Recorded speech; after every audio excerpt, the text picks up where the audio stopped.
Folks, we should be live now.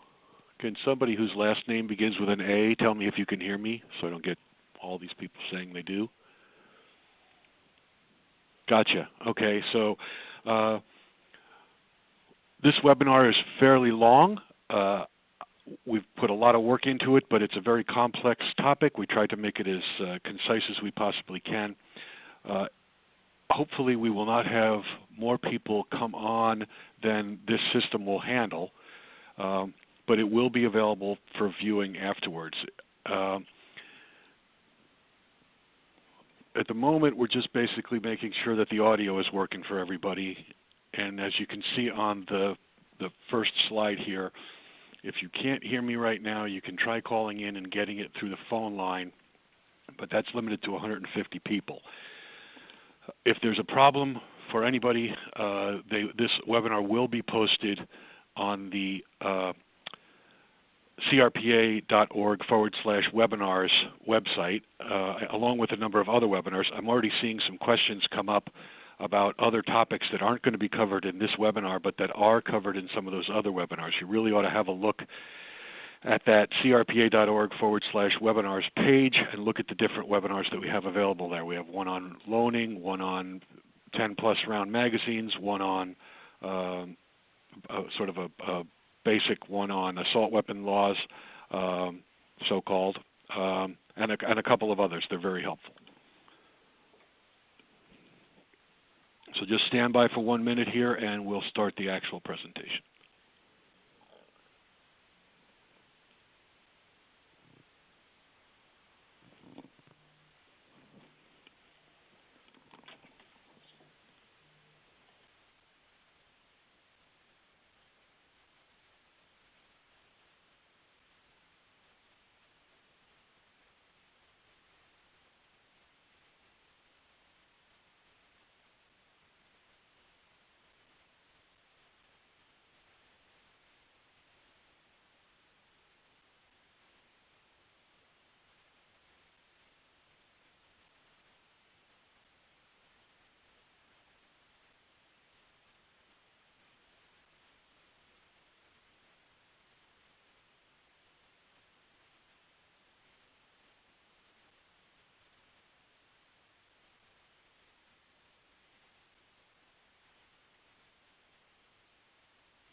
Okay, it's noon straight up. Let's get started.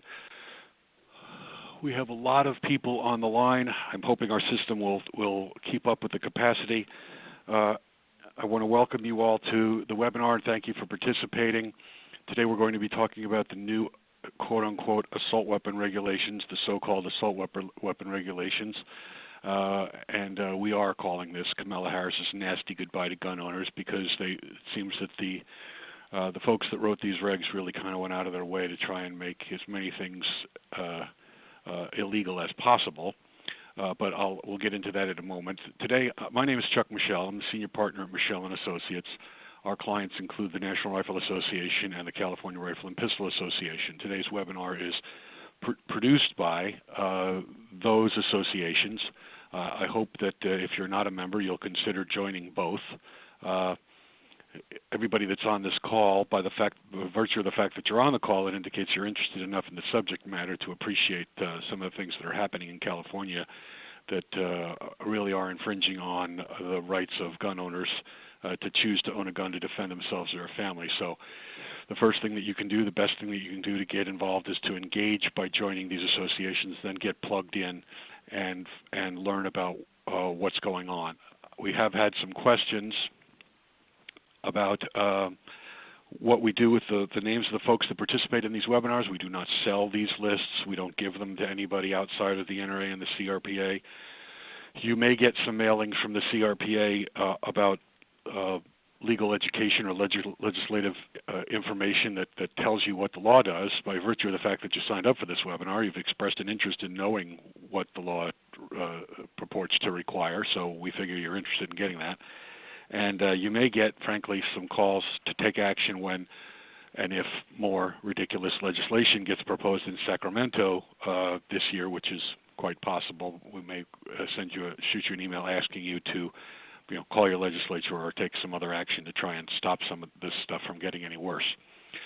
I do want to especially welcome the members of the California Department of Justice and the Bureau of Alcohol, Tobacco, and Firearms who are participating on the call today.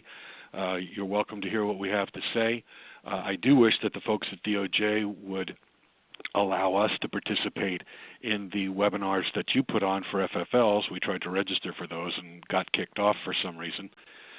So let's do the mutual courtesy of allowing each other to participate in each other's presentations. Today's objectives are to we'll give a quick update on the large capacity magazine regulations and then discuss California Department of Justice's new assault weapon regulations. And so everybody understands the context of these regs, the DOJ attempted to put through large capacity magazine regulations as emergency regulations and thereby avoid going through the normal process for adopting regulations, which is a 45-day public comment hearing, public hearings, and an opportunity for people to weigh in at those, and then the agency that is promulgating a set of regulations has to actually respond to the comments. Well, there's two ways to avoid that ordinary process for going through the Administrative Procedures Act to promulgate executive or administrative regulations that are supposed to flesh out the requirements of a statute, and that's primarily what we're talking about today. There's an assault weapon statute, a law that's in the penal code, and then there are regulations that get published in the California Code of Regulations that are supposed to expand on what the statute requires. There are two ways to get around that ordinary public comment process. One is by adopting the regulations as an emergency, and one is if the legislature gives you an exemption from the Administrative Procedures Act. In the case of the large capacity magazine regulations that DOJ put out 2 days before Christmas, which made it fun for my staff to draft responses and everybody else who submitted responses. They had a 5-day window to send those in. We pointed out that there's no emergency here. You don't qualify for emergency regulations. You have to go through the normal promulgation process. The DOJ withdrew those regulations. We're not sure exactly why. We hope it's because they recognize that it's not an emergency and they have to go through the regular process, but we'll see what they do. With respect to the assault weapon regulations, the DOJ is now claiming that they are exempt from the process of ordinary Administrative Procedures Act process of putting through regulations and getting public comments because there's an exception or an exemption in the statute for the DOJ to put out assault weapon regulations that deal with the registration of assault weapons. And if you saw our alert that went out yesterday from the NRA and CRPA, we sent in a letter to DOJ talking about exactly why that exemption does not apply to everything that the assault weapon that these assault weapon regulations purport to do. So we're hopeful that between the OAL and the DOJ, they will understand that this is really they've gone beyond the statutory exemption. They're circumventing the regular administrative process, what is usually required, by trying to claim that they have this blanket exemption, which really isn't as broad as they're claiming. I need to put this in there. Forgive me, a lawyer. We have to make this point. There's no attorney-client relationship presented by this seminar, so please don't anybody confess to some crime in the comments section over there. You're not protected by attorney-client privilege right now.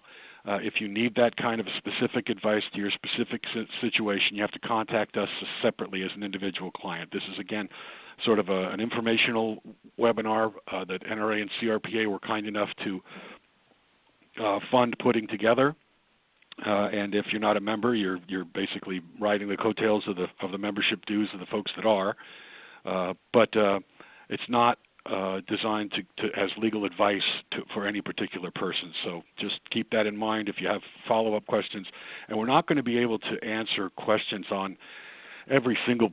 We've got a lot of people asking, is my particular gun, make and model XYZ, an assault weapon or not? We can't possibly do that for every single firearm that people are asking about. So what we're trying to do here is give you some guidance on how you figure that out for yourself.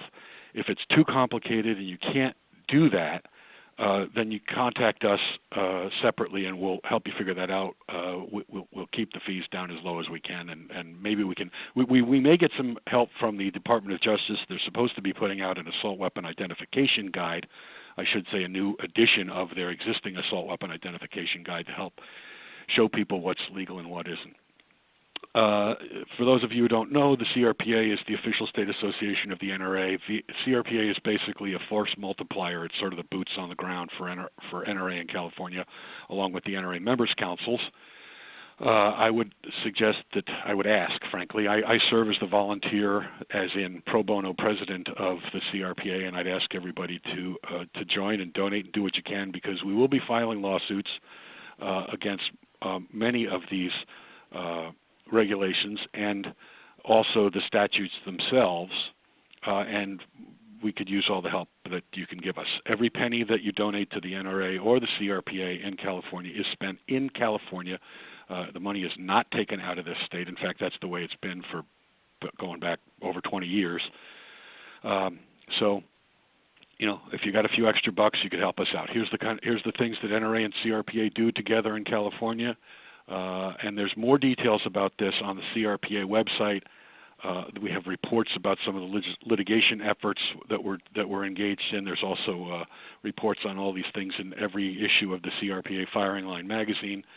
But we're doing everything we can to get more people out to the range pulling triggers, because those people, once they've actually fired a gun and understood what it's all about, they understand how much of what they're hearing for the mainstream media is baloney. And they wind up coming over to our side. And not to mention they have fun. So CRPA and NRA are both very political, but we're also involved in just getting people out shooting. And we are active on the local level. I can tell you we will be getting more active on the local level. So please, if you have time, in addition to money, you can volunteer at crpa.org. And help us on that level too. So we'll start with the update on large capacity magazines, and I'm actually going to turn this over to Joe Silvoso, my associate now, who's the head of my regulatory compliance practice group, to start getting into the nitty-gritty of the law here. I see a lot of questions coming up in the sidebar. We have staff trying to answer as many of those as we can. If we can't get to all of those today, we will try and go through those after the webinar and send out a sort of a blanket email kind of answers to FAQs to the extent that that's possible. We have a lot of people on the call, so we're getting a lot of questions. We're not going to possibly be able to answer every single one of them on the webinar.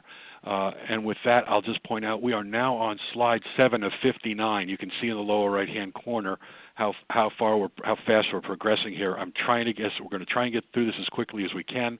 If you run out of time, if you have to drop off again, that's fine. We will put it. The recorded version of this webinar will be on CRPA's website at crpa.org/webinars. You'll be able to pick up wherever you left off anytime you want on that website. So with that, I'll turn this over to Joe. Joe? All right. Hey, guys. Good to talk to you again. Sorry it has to be so soon after me talking so long before.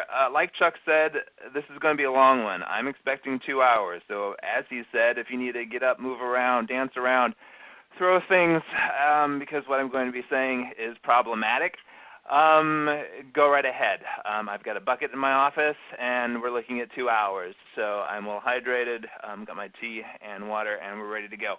It seems like people are having problems with sound. We have an unprecedented number of people participating on this call. Some people are talking about losing audio and getting it back. Bear in mind, and I apologize for that, but this is available and will be available through CRPA.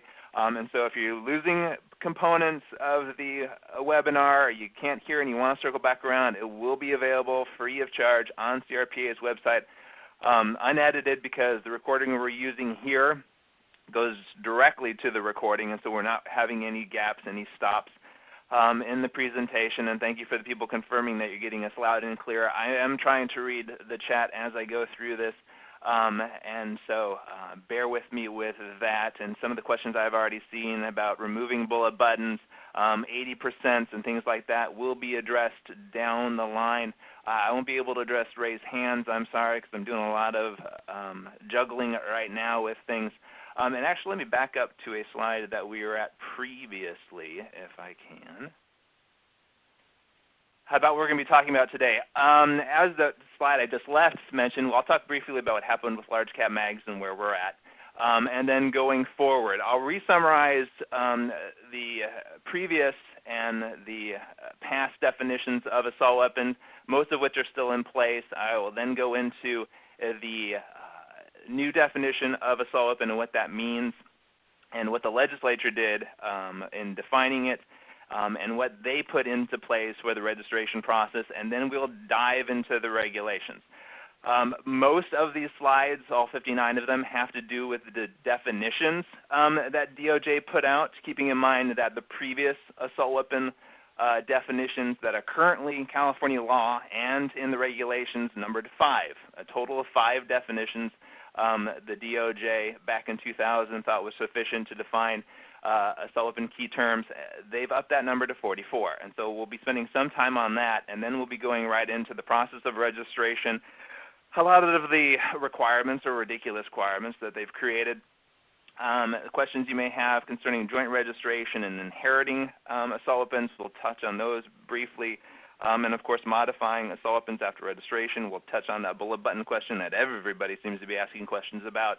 And then last but not least, deregistering assault weapons. Believe it or not, there exists a way to do that under California law now, and DOJ tweaked that as well with their new regulations, and as a result, how to deregister your assault weapon once registered is slightly changed.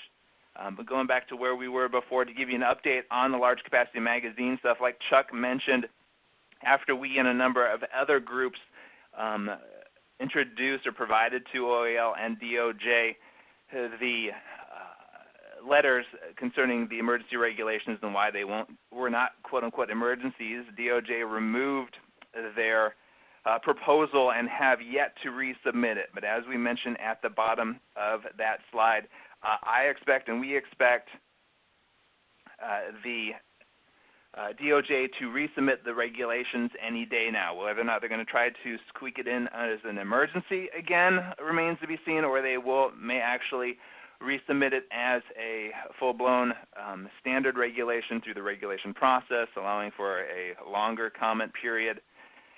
And whether or not and when they do that still remains to be seen. So that's the update on large capacity magazines. I don't foresee, and we don't foresee, the regulations being tweaked all that much, but DOJ could very well decide to make changes pursuant to some of the comments other groups made for the regulations. Again, remains to be seen. And that gets us to the assault weapon stuff, and 8 of 59. Going back over in the history of the assault weapon laws, of course, these laws regulating assault weapons in their various forms have been on the books in California dating back to the 1990s, wherein the legislature decided to adopt the Roberti-Roos Assault Weapon Control Act. As a result, a number of firearms were deemed and determined to be assault weapons by their make and model designation. Those firearms were required to be registered back in the 90s. And then, of course, as a result of the Herritt case and the problems with quote-unquote series assault weapons, the list of assault weapons expanded, and a number of AKs and ARs were added to the overall list of make and model assault weapons. I won't get into that much further beyond here. However, those lists are still in effect. They are unchanged as a result of this new law and the regulations. And so those firearms meeting the make and model designation as assault weapons are still considered assault weapons under California law. And if you're in possession of those, they needed to be registered at their appropriate times. Last but not least, California legislature yet again expanded the definition of an assault weapon back in the early 2000s for the Category 3 assault weapons, and that is specifically the feature-based assault weapons, going beyond the make model list and determining a firearm to meet the definition of an assault weapon based on the features that firearm possessed. And circa 2016, way back when. The definition of assault weapons for rifles, pistols, and shotguns. We'll go over those briefly because they were slightly changed as a result of this new legislation, but it's important to know where we were and where we're at. And so for rifles, there are three ways a rifle could be an assault weapon. If it's a semi-automatic centerfire and has the capacity to accept a detachable magazine and one additional feature. So if it has a pistol grip in addition to those features, a thumb hole stock, folding stock, telescoping stock, forward pistol grip, and the like, a rifle can be an assault weapon for that purpose. As of last year, semi-automatic centerfire rifles with fixed magazines capable of accepting more than 10 rounds, also assault weapons, and then of course semi-automatic centerfire rifles with overall lengths less than 30 inches all met the definition of assault weapon as that code section read last year. For pistols, similar, semi-automatic pistols, note that it's not centerfire required for pistols. Centerfire or rimfire pistols can meet the definition of an assault weapon. But nevertheless, semi-automatic pistols with the capacity to accept a detachable magazine and one additional feature, either a barrel, threaded barrel, second-hand grip, barrel shroud, or detachable magazine outside of the pistol grip. And so semi-automatic pistols with the detachable magazines and one of those additional features were considered assault weapons. Additionally, semi-automatic pistols with fixed magazines that had the capacity to accept more than 10 rounds were likewise considered assault weapons as of last year. And then last but not least, the shotgun designation, semi-automatic shotguns with both of the following, a folding or collapsible stock and a pistol grip, thumb hole stock, and vertical hand grip were considered assault weapons. Semi-automatic shotguns, able to accept a detachable magazine. And then last but not least, a knee shotgun with a revolving cylinder. Those were considered assault weapons all last year. I see some questions relating to what I'm going over here. If those firearms meeting the definition of an assault weapon, either through the category 1 and 2, meaning make, model, firearms, or under category 3 were possessed in those configurations or have those make, model designations, they already needed to be registered as assault weapons. They were assault weapons when those laws passed. And if they are currently, or if you currently own a make, model assault weapon, or one with a quote-unquote detachable magazine, it needed to be registered as an assault weapon prior to the change in those laws, or you have yourself an illegal firearm. The way people became compliant with the requirements for the assault weapon restrictions was to include a device commonly known as a bullet button, because that precluded firearms with detachable magazines from being considered to be detachable, because this was how the law read, at least with respect to the definition of detachable magazine and what the requirements of that feature were. And so in other words, if you had a semi-automatic centerfire rifle that did not have a detachable magazine, you could have all of the additional features, which is why people started installing the device commonly referred to as the bullet button. The bullet button allowed you to have a semi-automatic centerfire rifle or a semi-automatic pistol and any one of those additional features. Of course, you couldn't have the grenade launcher on it. But you can have all of those additional features because your rifle or pistol or shotgun wasn't considered to have a detachable magazine, because the regulations require that a tool could be used, and if a tool was used to remove the magazine was not considered to be detachable.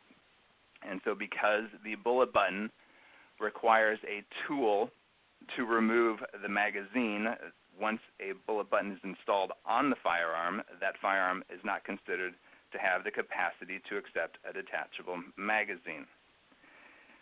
And so that kind of leads us up to now. What the legislature did was, for those two code sections I have highlighted and those two code sections only, they redefined what is an assault weapon.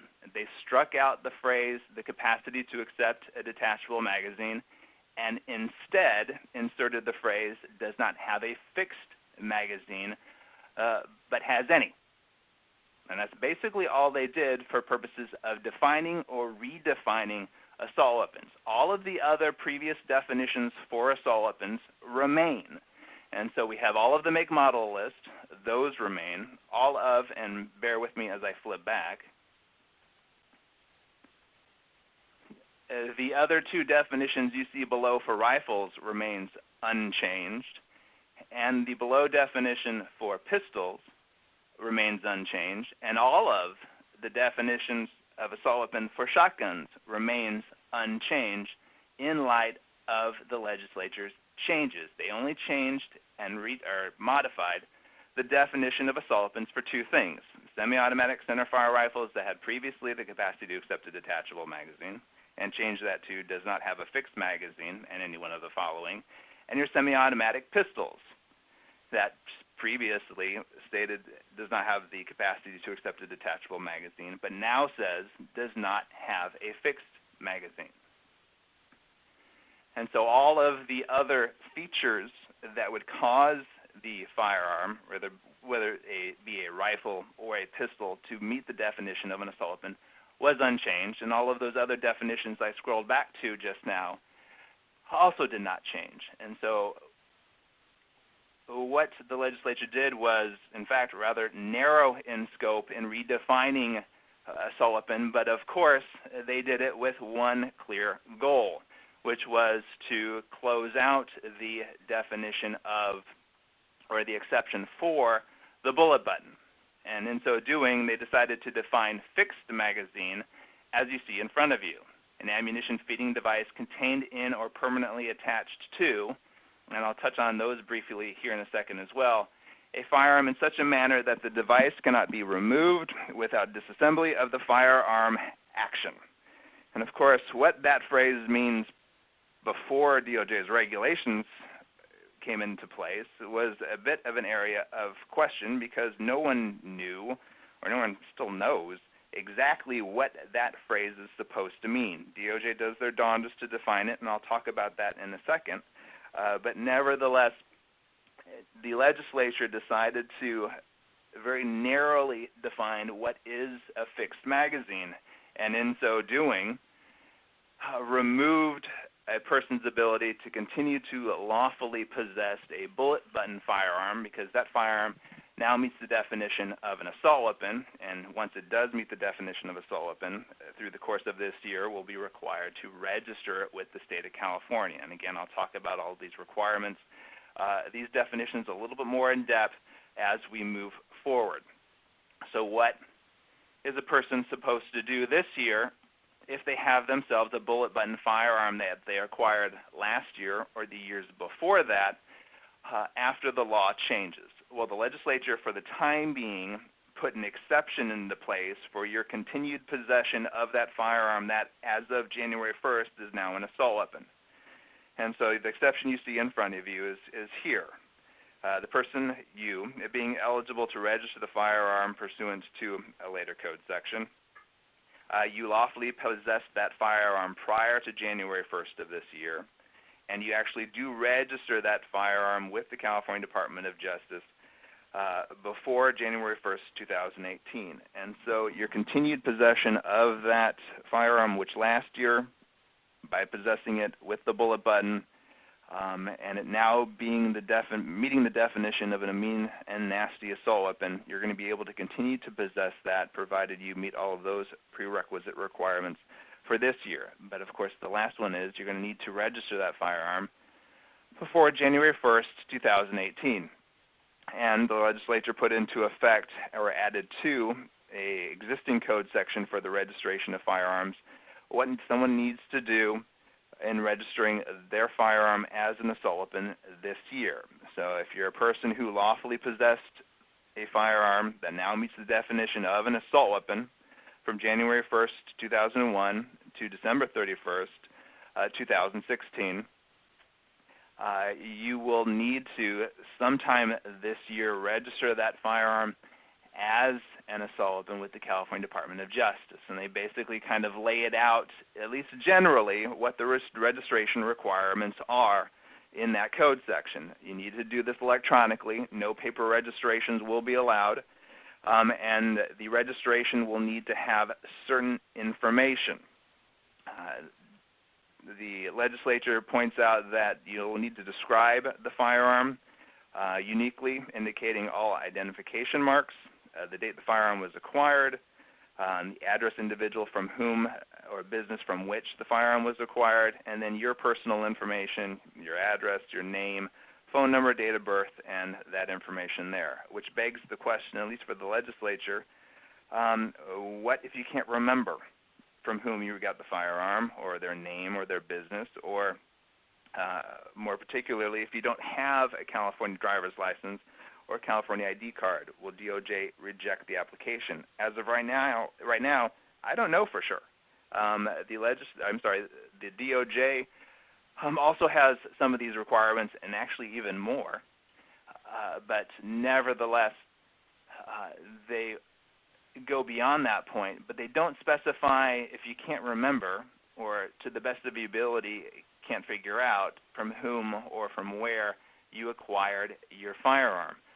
And so whether or not that's terminal to your registration remains to be seen. I would most certainly hope not, but that is going to be something we're going to have to review in moving forward.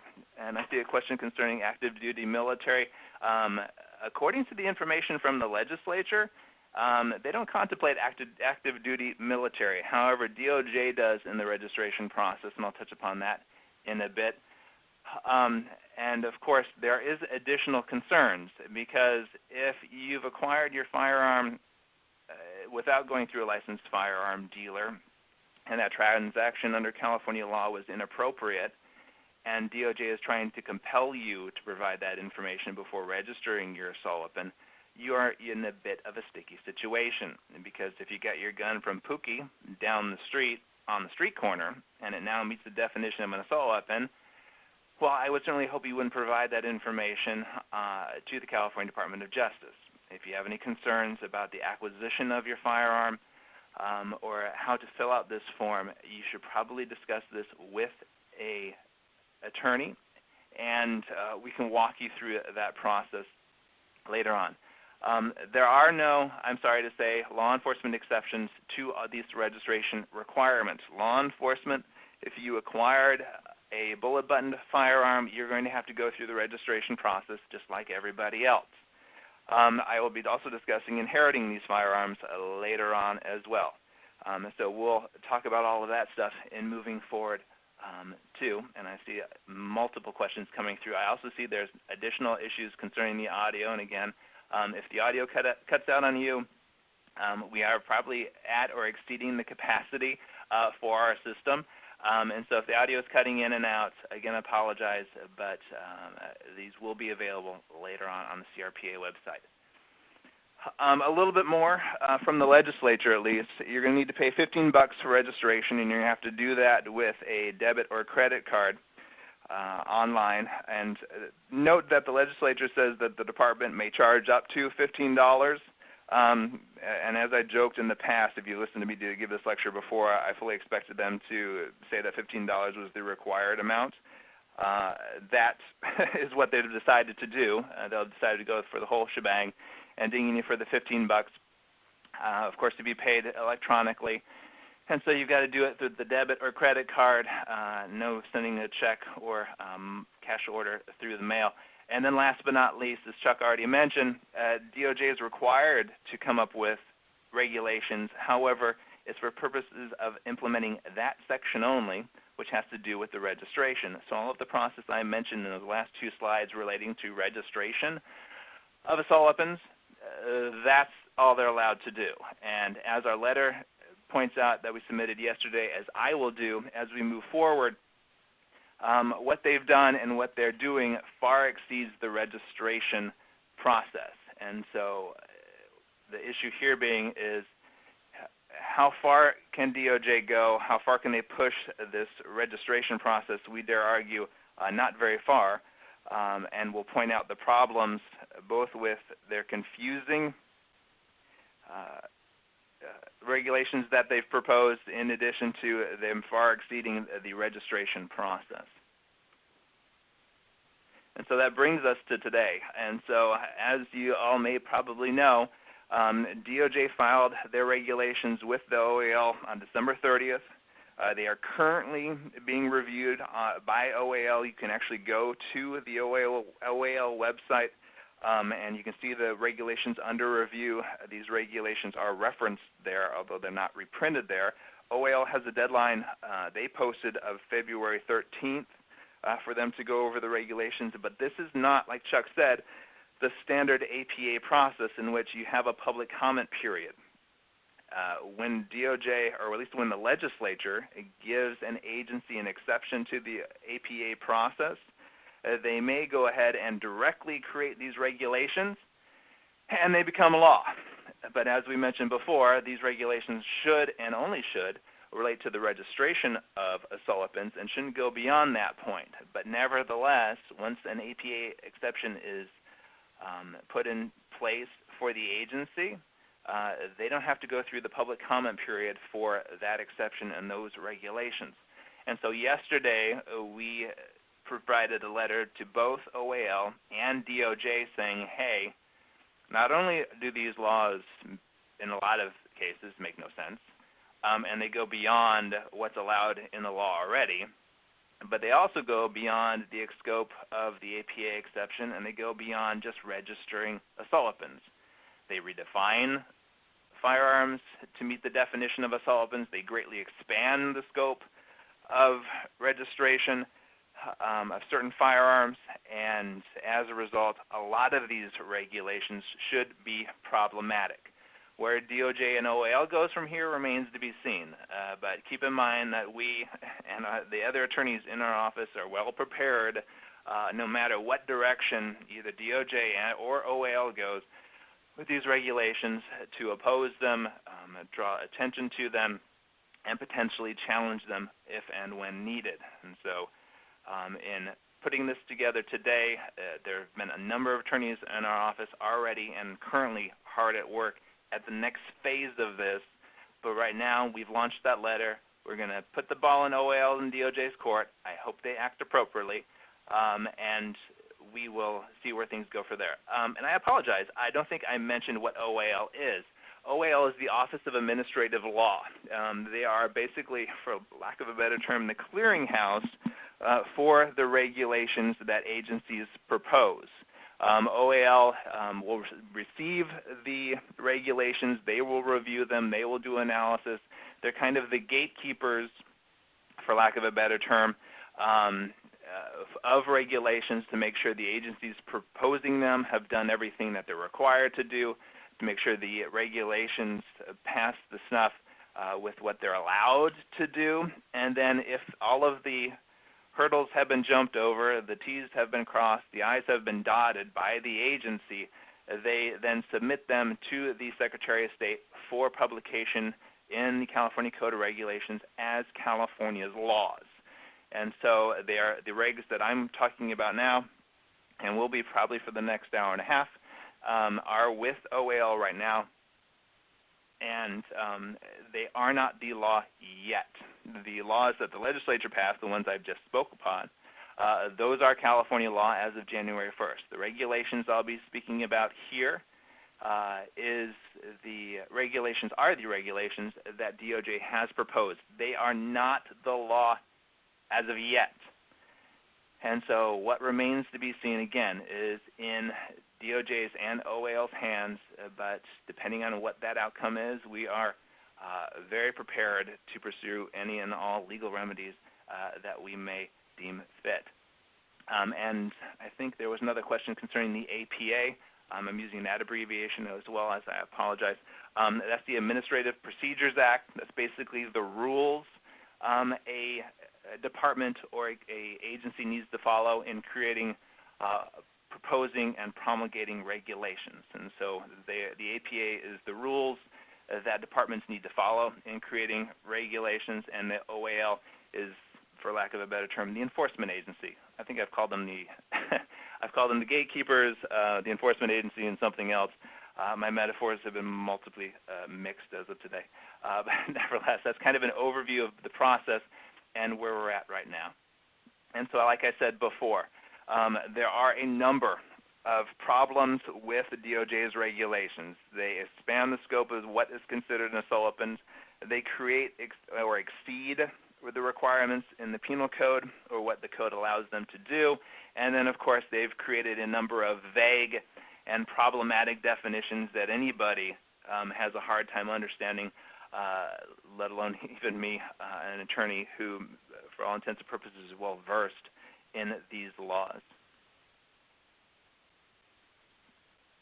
And so what DOJ has done, and I'm sorry to say is rather childish in their approach, they decided to title every single one of these sections Registration of Assault Weapons Pursuant to Penal Code Section 30900B1, as if calling it that would cause a whale to just simply, or anybody else, to rubber stamp them, because clearly they have to do with registration because DOJ is calling them that.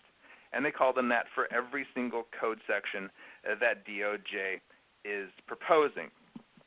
But nevertheless, here's the list of the regulations that DOJ is proposing. Like I said, we'll talk about almost all of them in some detail or another. The biggest one is going to be 5471. That's the definitions code section as it relates to a lot of the terms, although not all of the terms DOJ uses in classifying or reclassifying firearms as an assault weapon. That is by far the biggest code section that they've added, but nevertheless, it's going to take a lot of our time. And so what DOJ has done is tried to classify, as the title suggests, which weapons must be registered under these new laws. And they basically classify three. They essentially say that except for regulation section 5472, which I'll talk about later, are those firearms that do not need to be registered or will not be registered. Any quote-unquote assault weapons that does not have a fixed magazine must be registered by January 1st, 2018. So note there it says assault weapons that do not have fixed magazines. If your firearm is not a quote-unquote assault weapon, it will not need to be registered by January 1st, 2018. The second part of this is by far as I'm concerned, the most troubling, because DOJ also claims that any semi-automatic centerfire firearm, be it a rifle, pistol, or shotgun, that has, for lack of a better paraphrase, a bullet button and one other specific feature must be registered. And as I've mentioned before, and I tried to emphasize before, the legislature did not change or modify the definition of assault weapon for shotguns. It's not there. They did redefine what constitutes an assault weapon for rifles, and that was changing the capacity to accept a detachable magazine to fixed magazine. I should better say does not have a fixed magazine. And for pistols, the same thing. They removed capacity to accept a detachable magazine and replaced it with does not have a fixed magazine. And that was all they did. They did not touch, did not remodify, did not redefine any of the restrictions for shotguns. But lo and behold, we see shotguns being mentioned. And not only that, it seems to appear that DOJ is insisting that shotguns be registered as assault weapons if they have a bullet button, or at least here, one specific feature that is identified in the penal code that must be included as well. And so it would appear, and this is one of those vague terms that we point out in our letter, it would appear, at least in this regulation, that for a assault weapon, a semi-automatic centerfire shotgun with a bullet button and one additional feature must be registered. But that's not the requirement, and that's not how the code section defines detachable magazine shotguns as assault weapons. Just semi-automatic shotguns with detachable magazines, or the ability to accept a detachable magazine, is all that's required. And so the second definition, or the second requirement, appears to either be vague or expand the registration requirement where the legislature did not intend it. And so that is something most certainly we've pointed out in detail in our letter. I will mention it again later on because it rears its head 2 slides from now. But last but not least, in that third bullet point, has caused some confusion, I'm aware, and it specifies that semi-automatic rimfire pistols with bullet buttons and one or more features specified in the code section must be registered. And the rimfire has thrown people off, but as I mentioned before, with respect to semi-automatic pistols, they don't differentiate between centerfire or rimfire. Any semi-automatic pistol that does not have a fixed magazine, be it centerfire or rimfire, that does not have a fixed magazine in one of those previously mentioned features is an assault weapon. And so people had thought and that had questions in the past saying that they're illegally exceeding their scope of the definition of assault weapon for purposes of pistols, and unfortunately that's not the case. Unlike rifles that require the firearm to be centerfire before it can be considered an assault weapon under its features-based designation. For pistols, centerfire or rimfire can be an assault weapon if it has the prohibited features. But we'll talk about all of this stuff a little bit more later. And as I mentioned before, the previous code section that defined a lot of these key terms had 5. There were 5 definitions. There are still 5 definitions because that code section I cite right there, 5469, is still in effect. It hasn't been preempted. It hasn't been removed by DOJ's proposed regulations. It's still the law as of January 1st, 2017. What DOJ is going to be doing, though, is greatly expanding the scope of its definitions through this so-called exception to the the exception to the APA for registration to 44 definitions. And like I said before, we're going to be talking about a lot of them. We will not be talking about all of them, only those ones pertinent to this discussion and analysis. You're more than welcome to go ahead and review the full scope of the definitions as they're in the regulations. But turning to the one, and probably again one of the ones that's the biggest area of concern, is this one that's right in front of you. As I mentioned before, a semi-automatic shotgun that has the ability to accept a detachable magazine is considered an assault weapon. And in the past, manufacturers of shotguns that did have a detachable magazine would install a bullet button into that shotgun. Therefore, and once the bullet button was installed, the shotgun did not have a detachable magazine and therefore was eligible to be possessed under California law. And as I mentioned before again, the legislature did not change that definition of assault weapon for shotguns. But right here, it's apparent that DOJ is trying to of their own accord, because in redefining the ability to accept a detachable magazine, DOJ is defining that term to require that the shotgun has a fixed magazine. Or in other words, if you have a semi-automatic shotgun that does not have a fixed magazine, it's considered an assault weapon. So those in possession of a bullet-buttoned shotgun would need to register their firearm as an assault weapon this year, not because of a change in the law by the legislature, but by a change in the law by the California Department of Justice for shotguns. And so that is, I think, one of the biggest areas of concern that we are facing when it comes to this registration and these registration requirements, is that DOJ, of its own accord, outside of the legislature's changes to the law, have expanded the definition of assault weapons to include bullet-buttoned shotguns. Barrel length, it's a rather long definition. The question, of course, in our minds with respect to barrel length is that what this has to do with registering assault weapons, because as you may or may not be aware, barrel length has very little to do with whether or not a firearm meets the definition of an assault weapon. In fact, barrel length has nothing to do with the definition of assault weapon under California law. It's overall length. And the other issue here being is that barrel length only really rears its head when we're talking about things like short barrel rifles and shotguns. Those aren't assault weapons. They're defined in a different code section, and you're most certainly not going to be able to register your short barrel rifle or shotgun as an assault weapon this coming year because the registration is only open to assault weapons.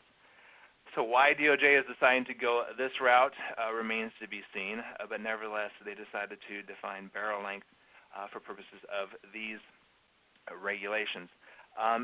The detachable magazine definition, as it's currently in the code, is also reprinted by DOJ, and it appears in these new regulations as well. It's slightly modified from what it is in the code, but the three lower bullet points are of concern, or at least of note.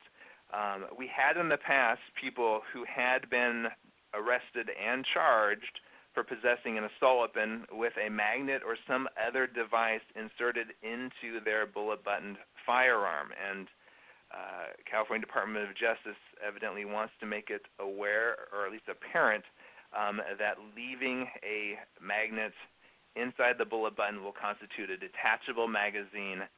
If the firearm has a detachable magazine, it is most certainly not fixed, as that phrase is now the required one.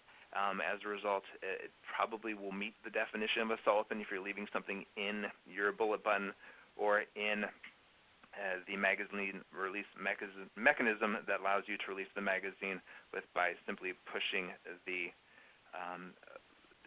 device.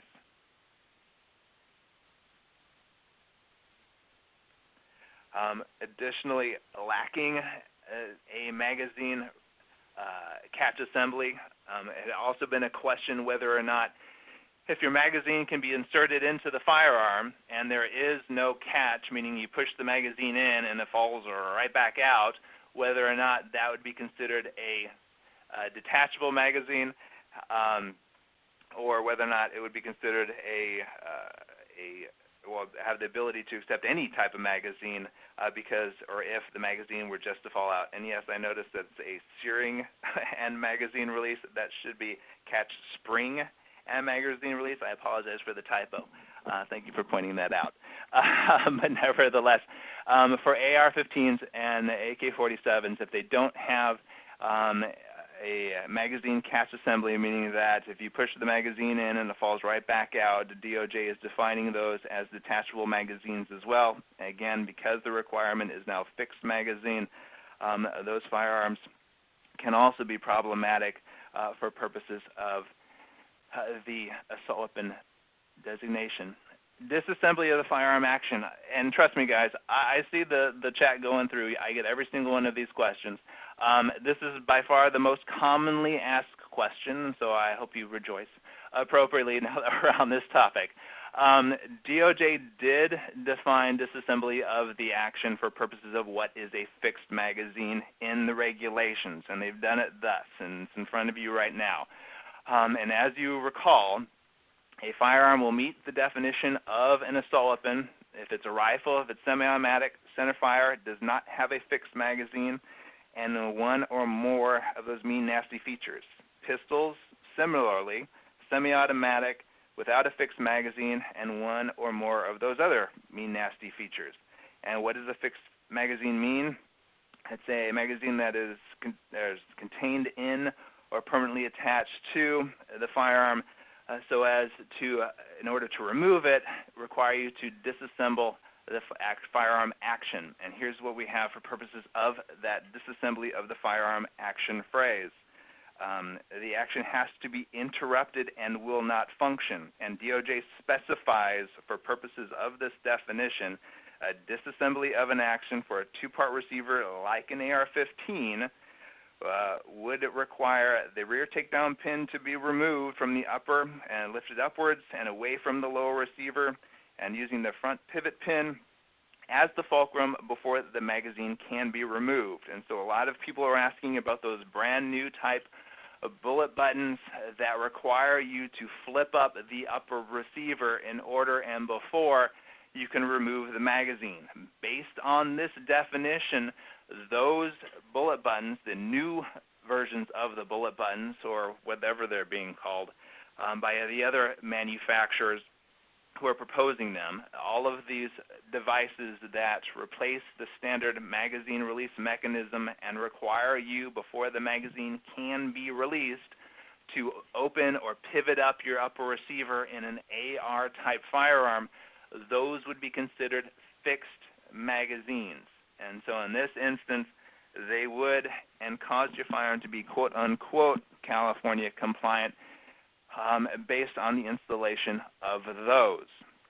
And so that, I know, was a large area of concern. And thank you to other people pointing out the AR Maglock and the Patria button. Again, all of those work under the same or similar fashion. They have a arm or restriction that prevents you from releasing the magazine while the firearm is fully assembled.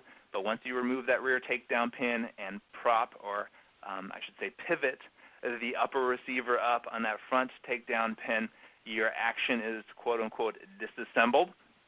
And as a result, that firearm should be considered to have a fixed magazine for purposes of the assault weapon restriction.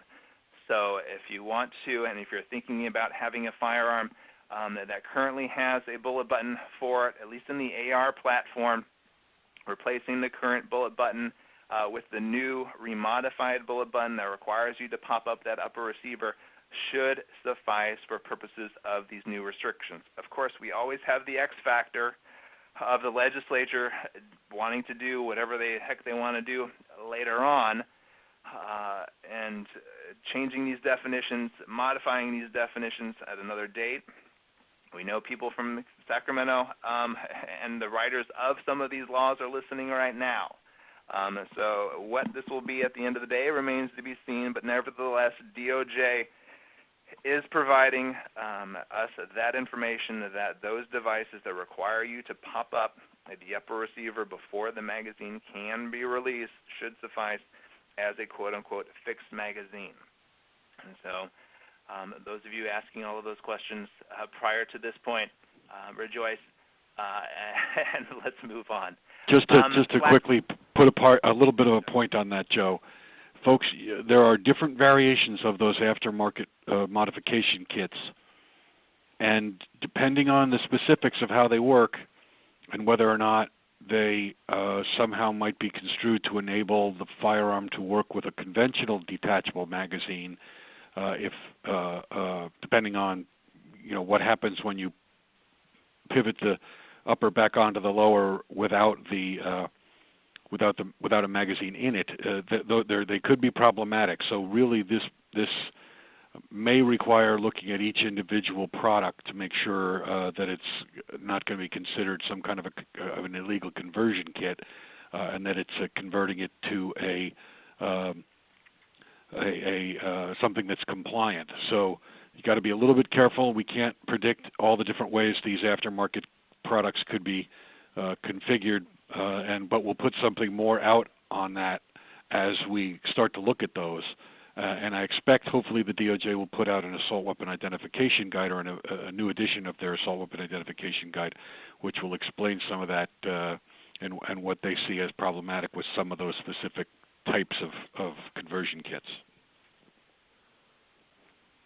So just proceed with some caution. Yes, absolutely. And I've seen some other devices or some other claims with respect to devices being 100% okay under California laws. You got to be very careful with all of those devices and look out for those. I think I'll address it here, as I don't think I have a very good place later on to do that. There is reference, and there have been a number of questions relating to what featureless builds and firearms not being considered assault weapons if you were to remove the features, and by that I mean the mean, nasty characteristics that would cause the firearm to be considered an assault weapon, mean, nasty characteristics like a pistol grip or folding a collapsible stock. The featureless build, despite the fact that the DOJ did a rather and really poor job of defining quote-unquote featureless, those builds should still be suffice. And so even if you still have your semi-automatic centerfire rifle with a full-blown detachable magazine, you should still be able to possess that firearm provided it doesn't have any of those other mean, nasty features like a pistol grip or forward pistol grip, or a folding collapsible stock, or case in point, a flash suppressor, but as that term is now defined, which segues me pretty good into flash suppressor. This, and keeping in mind, in addition to working for Chuck and the regulatory compliance things, I also handle the criminal defense work here at the office. And this phrase has always been one that I've been wanting to keep in my back pocket because it was horribly written the first time it was defined. And it appears to have gotten, if anything, worse in DOJ redefining it, because what this phrase means, what devices actually do this, is still an area of debate and up in the air. And DOJ didn't do us any additional favors by extending the definition. And so the current and the previous definition was just basically that first sentence there. It means any attached device attached to the end of the barrel, although they decided to say it needed to be attached to the end of the barrel and not sunglasses. Designed, intended, or functions to perceptibly reduce or redirect the muzzle flash out of the shooter's field of vision. That, for more or less, has been the previous, and dare I say, also vague version of this definition that was in the books before. But it's gotten worse because it appears that DOJ will now consider a device to be a flash suppressor if it's advertised as flash and as to have flash suppressing properties, which I don't know exactly what that means, or functionally has flash suppressing properties are deemed to be flash suppressors. What those phrases mean and what the application of those phrases are yet remains to be seen. And so we point this out in our letter, and if you want to go into detail, by all means go ahead and review that. But it doesn't stop there, because if a manufacturer labels or identifies a device as a flash suppressor, it's considered a flash suppressor. That's potentially problematic as well, because if a manufacturer were to call a rifle a bazooka, it doesn't make it a destructive device. And so why and what cause a law enforcement agency or a prosecutor would have in saying something is an illegal device just because someone calls it that device remains to be seen. Because if the device doesn't have those properties to reduce the muzzle flash or redirect it out of the shooter's field of vision, well, then it shouldn't be a flash suppressor. It should not be a flash suppressor based on just what somebody calls it in their brochure or their manual. But nevertheless, this is what DOJ is going to try to expand the definition of flash suppressor to include. And so most certainly this is something we are going to mention. And yes, if you wanted to call it your flash enhancer, that might be a good way to go about it. I say that tongue in cheek, and please don't do that. But nevertheless, yes, what DOJ is doing here is a bit transparent as far as I'm concerned, because I know through my criminal defense work, a lot of law enforcement will refer back to the manual when they flat out don't know what a muzzle attachment is. And in a lot of cases, I've seen law enforcement go, well, the manufacturer calls it a flash suppressor, it must be a flash suppressor, equals assault weapon. And I've had to explain to district attorneys, well, no, that's not the case, unless these guys have taken it out and have shot it in the middle of the night and see it reduce the flash or redirect the flash out of the shooter's field of vision. And again, what that is still remains to be seen. They don't have themselves a flash suppressor, but DOJ is trying to go the easy route and just say if a manufacturer calls it a flash suppressor, that's good enough for us, and that's not good enough for us, and that's certainly something we're going to be pushing if these things go forward.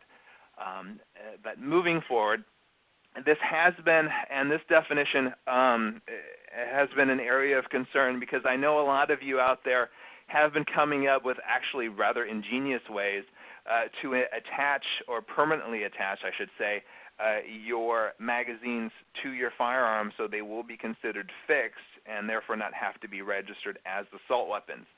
But nevertheless, the DOJ has decided to do you one better and to tell you what permanently attaching your magazine to your firearm means. And so I know a lot of people have, or at least contemplated, modifying their magazine release or doing something with their magazine release that would prevent it from working, and so therefore the magazine cannot be removed from the firearm. That, as far as I was concerned before I saw this definition, should have sufficed under California law. But nevertheless, what DOJ is doing here is telling us what permanently attaching the magazine to the firearm means, and specifically that information in red. You're going to need to weld, epoxy, or rivet that magazine to the magazine well. And so modifying or preventing the bullet button from functioning, thus, for lack of a better term, permanently locking your firearm into place, would not suffice for purposes of this definition. And as a result, unless that magazine is welded, epoxy, or riveted into place, you're going to have a bit of a hard time saying that your magazine is permanently attached to the firearm. Again, I have substantial problems with that, and as far as I would be concerned, if there wasn't a definition of this, fixing or modifying your magazine release mechanism so that the magazine could not be released should suffice. But DOJ, unfortunately, seems to be going us one better. I do see a couple of questions, have seen a couple of questions relating to muzzle brakes. Truth be told, I could not say whether or not something is a muzzle brake or for certain a flash suppressor just by looking at it or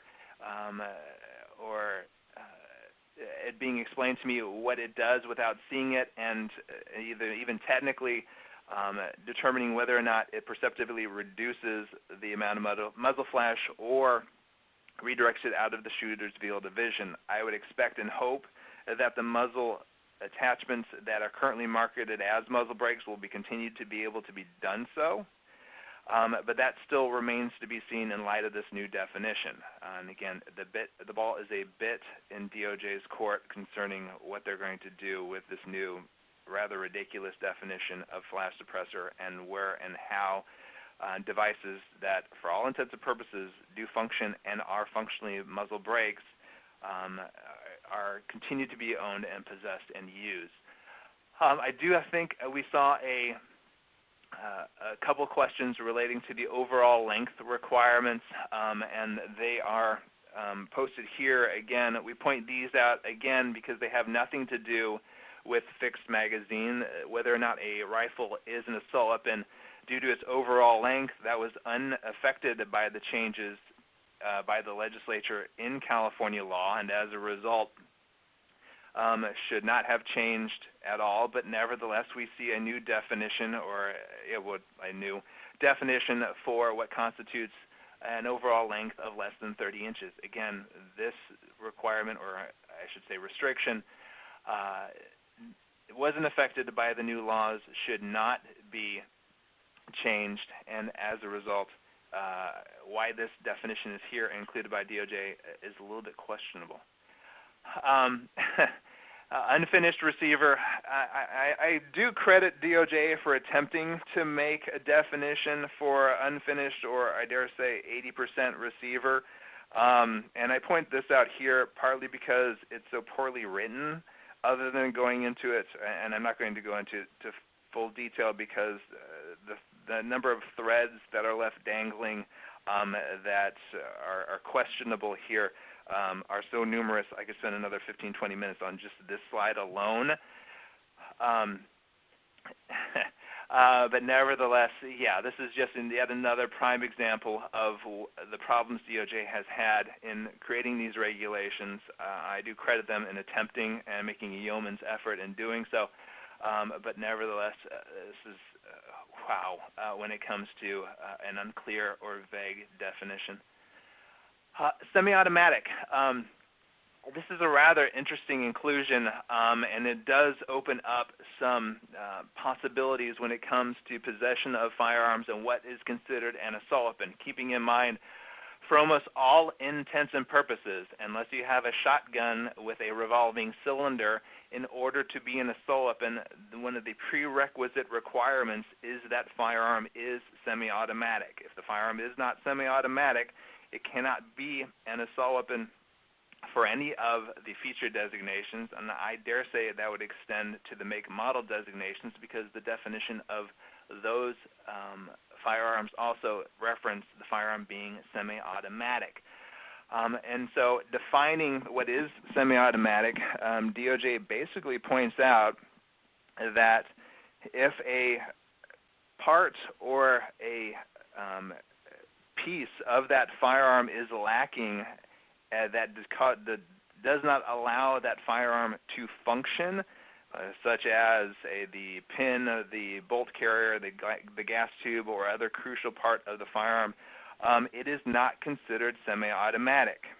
In other words, if your firearm is broken, missing a key component, has a key component removed, it should not be considered semi-automatic and should not be considered an assault weapon. Likewise, and they mentioned before, and they mentioned it below, I should say, if the upper receiver and the complete lower receiver are completely detached from one another and still in possession and custody control of the same person, it is not a semi-automatic firearm, which is kind of obvious because the firearm one doesn't function, but it also helps a lot of our firearm dealers who often sell the lower receiver in one portion of their store and the upper receiver in another. A devious or clever law enforcement officer would say potentially, hey, you have all the parts of an assault weapon, you should be able to be prosecuted for possession of the assault weapon. But no, if the firearm doesn't function, and in this case not put together, it's still not considered an assault weapon because it's not semi-automatic. But keep in mind, and I'll go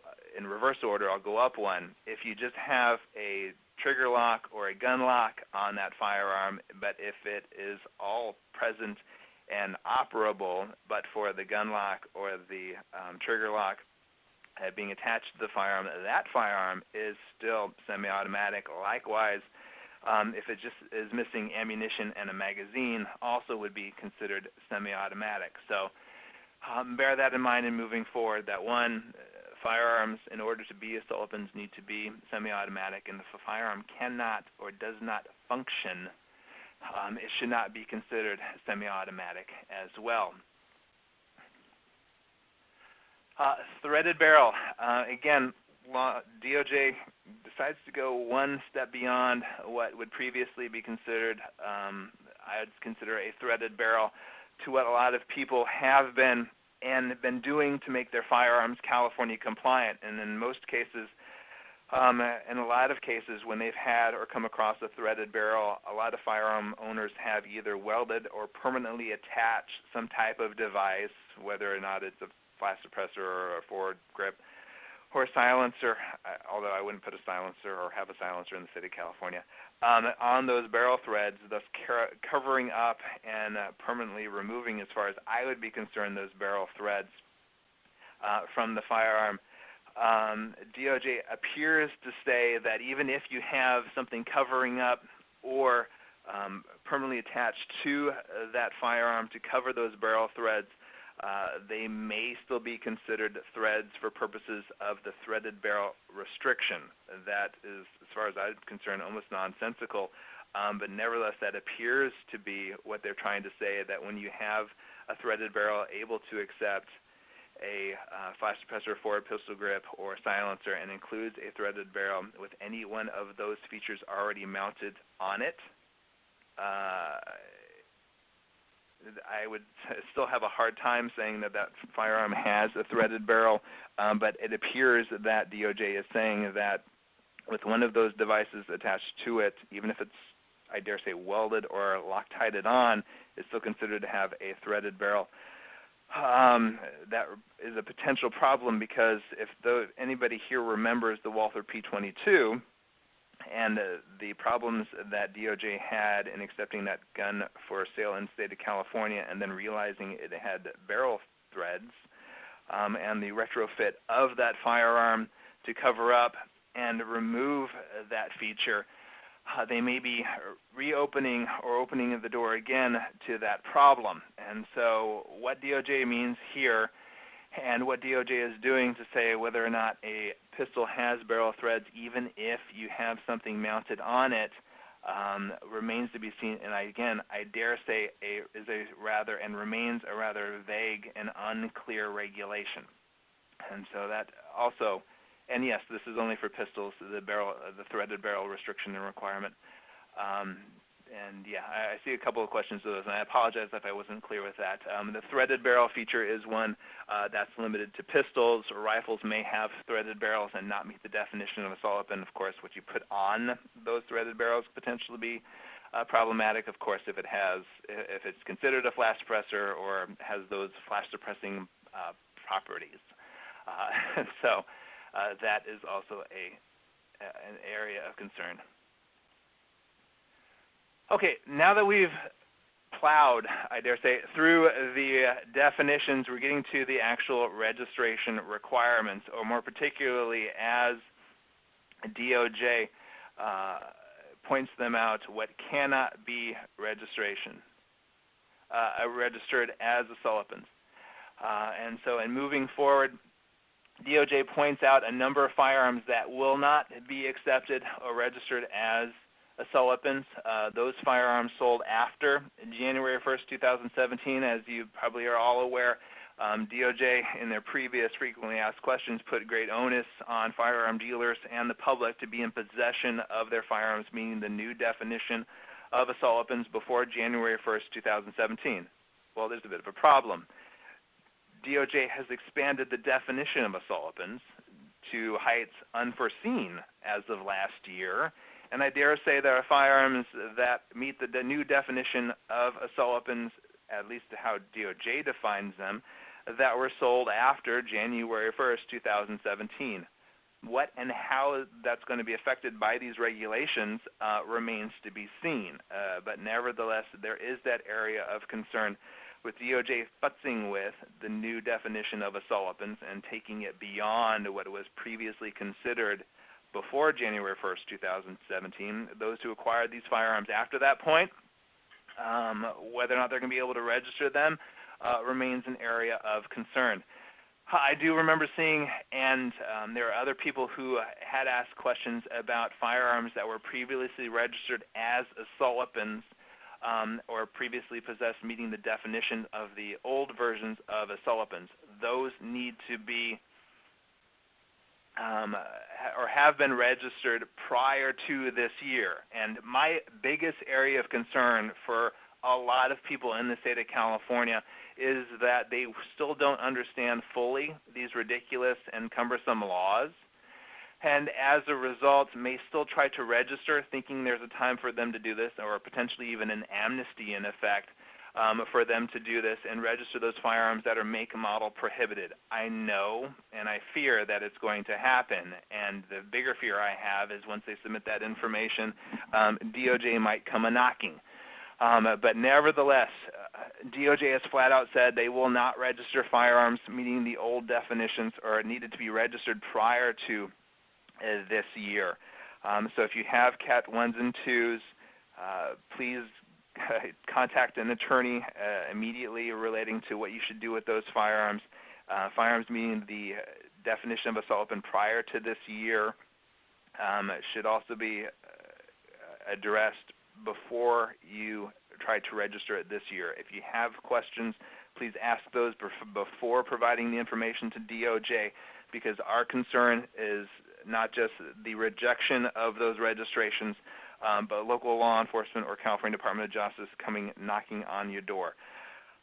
There were questions, and I mentioned them briefly about quote-unquote featureless firearms. As I mentioned before, the definition, while I didn't go over it here, featureless is a rather poor one, but I dare say if you have a firearm that does not, based on its features, meet the new definition of assault weapon, you will not need to register it.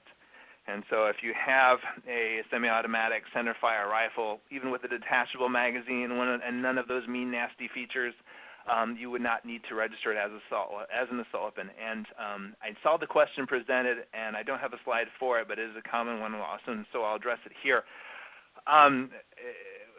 Someone pointed out that when you acquired your firearm sometime in the past, it may have been registered to the California Department of Justice in the automated firearm system as a firearm registered to you. And I need to be very clear in this point, in that just because the firearm is registered to you when you acquired it does not mean that it is a registered assault weapon to you. This is a separate process that you will need to go through if you choose to register your firearm as an assault weapon this coming year, to be able to continue to lawfully own and possess that firearm.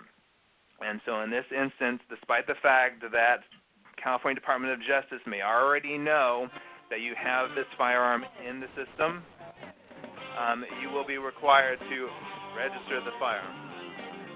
I'm sorry, I'm getting a lot of feedback here. Hold on half a second.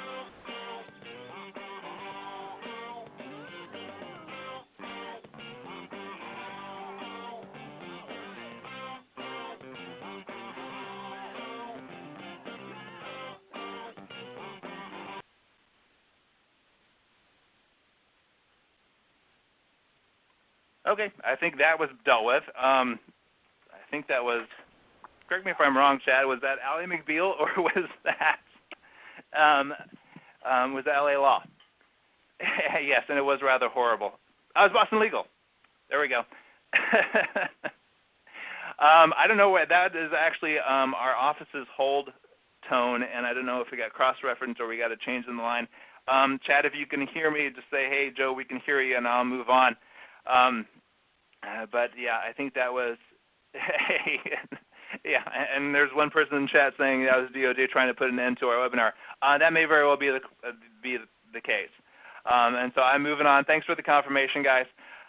Moving on, we left off with feature list. Again, if the firearm has a fixed magazine and holds 10 rounds or less, that is obviously not an assault weapon. If the firearm doesn't have any of the prohibited features, and so therefore that firearm would not need to be registered. If the firearm is not fully assembled and fully functioning, like I mentioned before, if the firearm is disassembled, it's not semi-automatic, and so at that point, it's not considered an assault weapon and not something that needs to be registered as of yet. However, that firearm was fully assembled, of course, and it has all the meat and nasty features. It would need to be registered as a assault weapon. But the last two are areas of concern. Firearms manufactured by a federally licensed manufacturer, if the firearm does not have a serial number, it will not be registered by DOJ. Moreover, if the firearm was manufactured by somebody other than a licensed manufacturer that does not have a serial number, which is typically 80%, and yes, bear with me, guys, I haven't seen your questions relating to the 80% and the stamping requirement, and I'll talk about those soon. But nevertheless, if you have made up your own firearm that now meets the definition of an assault weapon, and you will need to go through a separate process according to California Department of Justice to both acquire the serial number and then put that on the firearm and put other information onto the firearm before it will be accepted to be registered by California Department of Justice. And to address the first one, DOJ provided zero information about how and the process to register firearms that were manufactured by a licensed firearm dealer, yet they do not possess the serial number. I'm sure that some of those firearms still exist out there, but nevertheless, the process to do that is undefined by California Department of Justice when the firearm was made by a manufacturer that did not have a serial number. But I will touch on but the 80% issue here in a second, because there is a full set of requirements that DOJ is going to make you go through to get the serial number and put that onto your firearm prior to them accepting the registration. As for the application process, if you choose to register your firearm as it's now falls under the new definition of assault weapon. You're going to need to log into the California Department of Justice's website under that address for the CFARS system and create an account. But in making that account, the regulations require you to agree to a number of waivers. Those waivers are potentially problematic, and that's something we also have addressed with the California Department of Justice and the OAL before, or at least in our letter. But it also requires you to create an account in that system, provide an email address, and then get to your security thing, as most internet websites do, before you can create an account. But in order to register your firearm as an assault weapon, as you mentioned before, or as I mentioned before, the legislature made a whole bunch of information that you needed to provide to DOJ before your firearm can be registered as an assault weapon, and that's those black font above. What DOJ is adding or extending to the requirements is all of the bottom information in below. And so what DOJ is doing is going beyond the information that the legislature is requesting to register your firearm and making up an additional set of criteria for you to provide prior to registration of your firearm. And as you may note, or may believe, and actually the driver's license and the ID card number is one that's required before. I apologize for that. But as you may recognize, a lot of those questions in red have to do directly from the 4473 form. In other words, this is the same information they request from you in order to do a background check. And that's exactly what they will be doing on you when they process your assault weapon application.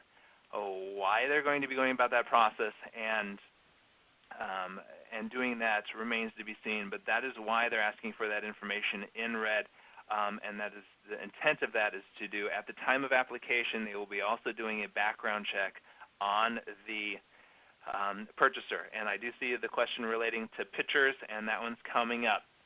As for the firearm, and keep in mind that previous information is related to you, as for the firearm, DOJ is asking for additional information, and it's all that information we have right there. And again, the information referenced in black is from the previous, or is rather straightforward. And again, the questions relating to the date the firearm was acquired and from whom or when or how that firearm was acquired, again, has potential problems if the answer to those questions may incriminate you. And so if you have any questions on how that firearm was received or concerns about how that firearm was received and whether or not it was okay for you to have received it in that fashion under California law, I would dare say you discuss that with an attorney before trying to register, because again, if you acquired that firearm that meets the definition of assault weapon now from Pookie down the street without going through a licensed firearm dealer, and you say, I acquired this firearm on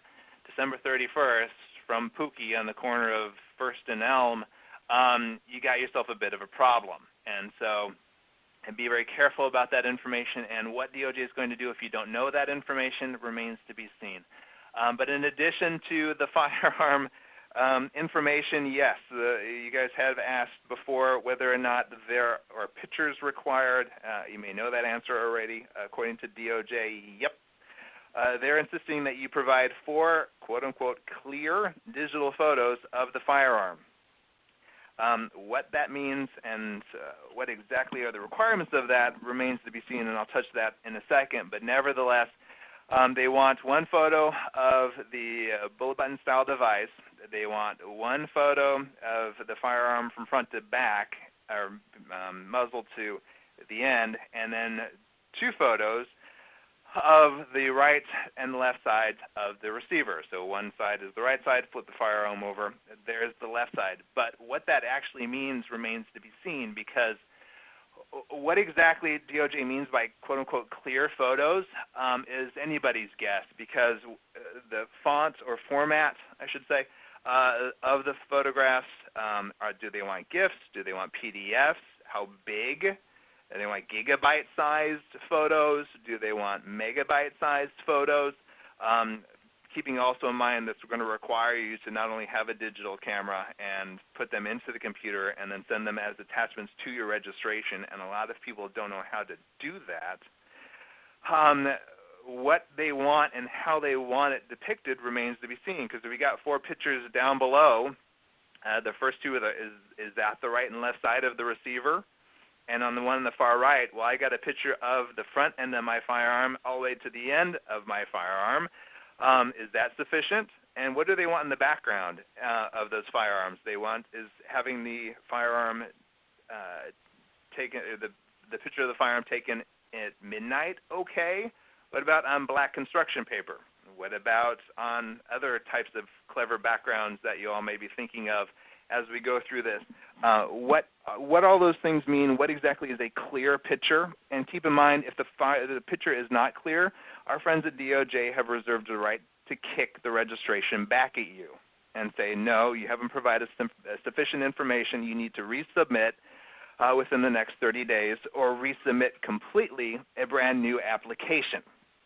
And so what all these requirements are still is up in the air and remains to be seen.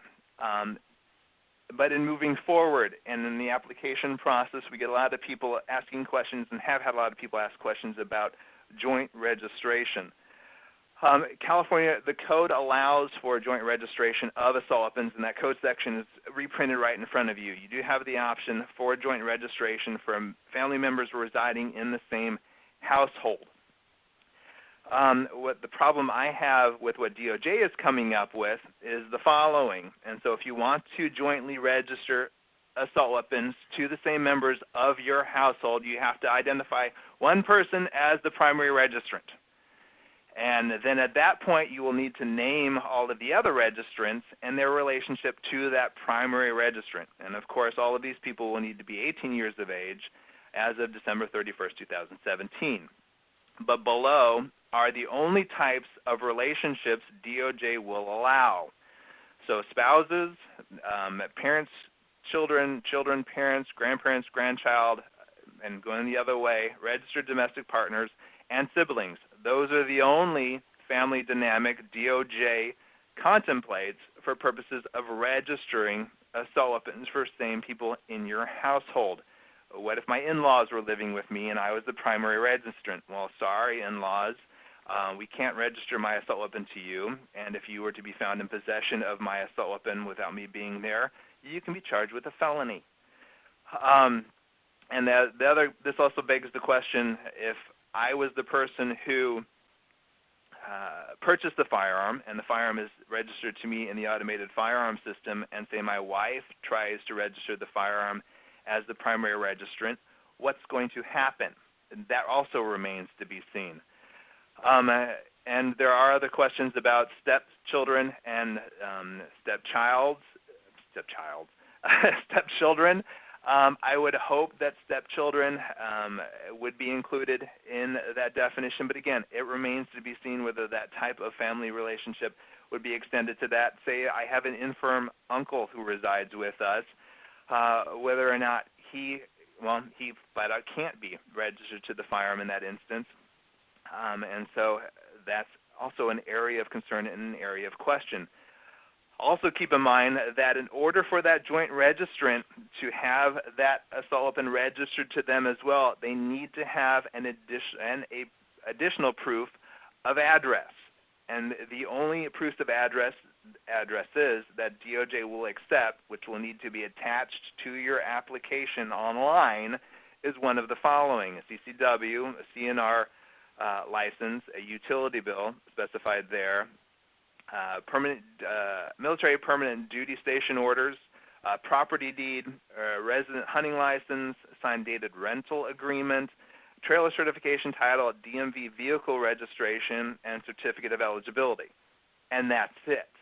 And so if, say, in this case, I had an 18-year-old son, which would be rather uncomfortable and odd for me, but living with us, and he didn't have any of these proofs of ID, he would not be able to register that assault weapon in his name. And so again, without those registration proofs of address, you will not be able to register the firearm jointly to those other people who are members of your family. And I do see, and I have been seeing people needing to leave. And again, I apologize for the length of this webinar and how long it's taking. If you do need to drop out, please feel free to circle back around or circle back around repeatedly to the California Department of Justice. I'm sorry, California Rifle and Pistol Association website for copies of this webinar. As you can see, I'm 45 of 59 slides in. These slides go a little bit quicker than what I've discussed before. But we'll keep on going, and we'll keep on doing that stuff. And in preparing these slides, we also got a lot of questions about gun trust and how do we transfer or inherit firearms that meet the definition of an assault weapon. Keep in mind, if you've jointly registered the firearm as assault weapons, those people who inherit the firearm, provided they are joint registrants, meaning they have registered the firearm to them as assault weapons, you can continue to possess the firearm. However, say you have only one person who registered the firearm to them, and that person passes away, and then you have that firearm transferred to you. You are still able to inherit that firearm. However, once you inherit it, provided, again, you are not jointly registered owner of it, you've got a very limited window with what you can do, and it's basically right there. Within 90 days for assault weapons or 180 days for 50 BMG rifles, if you registered those back in the 2000s, I believe it was 2006. For BMG rifles, if you inherit one of those firearms, you can still acquire it, but you've got to do one of the four things: render it permanently inoperable, sell it to a licensed firearm dealer who has a dangerous weapons permit, obtain a permit from the California Department of Justice to possess it, good luck, or get it out of the state. I would probably dare say that people watching this and listening to this, if you inherit a firearm that meets the definition of assault weapon and you are not the registered owner of it, you are probably going to want to get it out of the state or sell it to a licensed firearm dealer. The other two options, one of them is darn near impossible. The other would be rendering it permanently inoperable, which usually doesn't sit well with people anyway. But regardless of how you inherit that firearm, if it's through a gun trust, whether it's through a will, or if the person passes away without any trust or will in place, and you, by operation of law, inherit that firearm, if it meets the definition of an assault weapon, you can still inherit it. You just can't have it in the state of California if it's not registered to you as an assault weapon.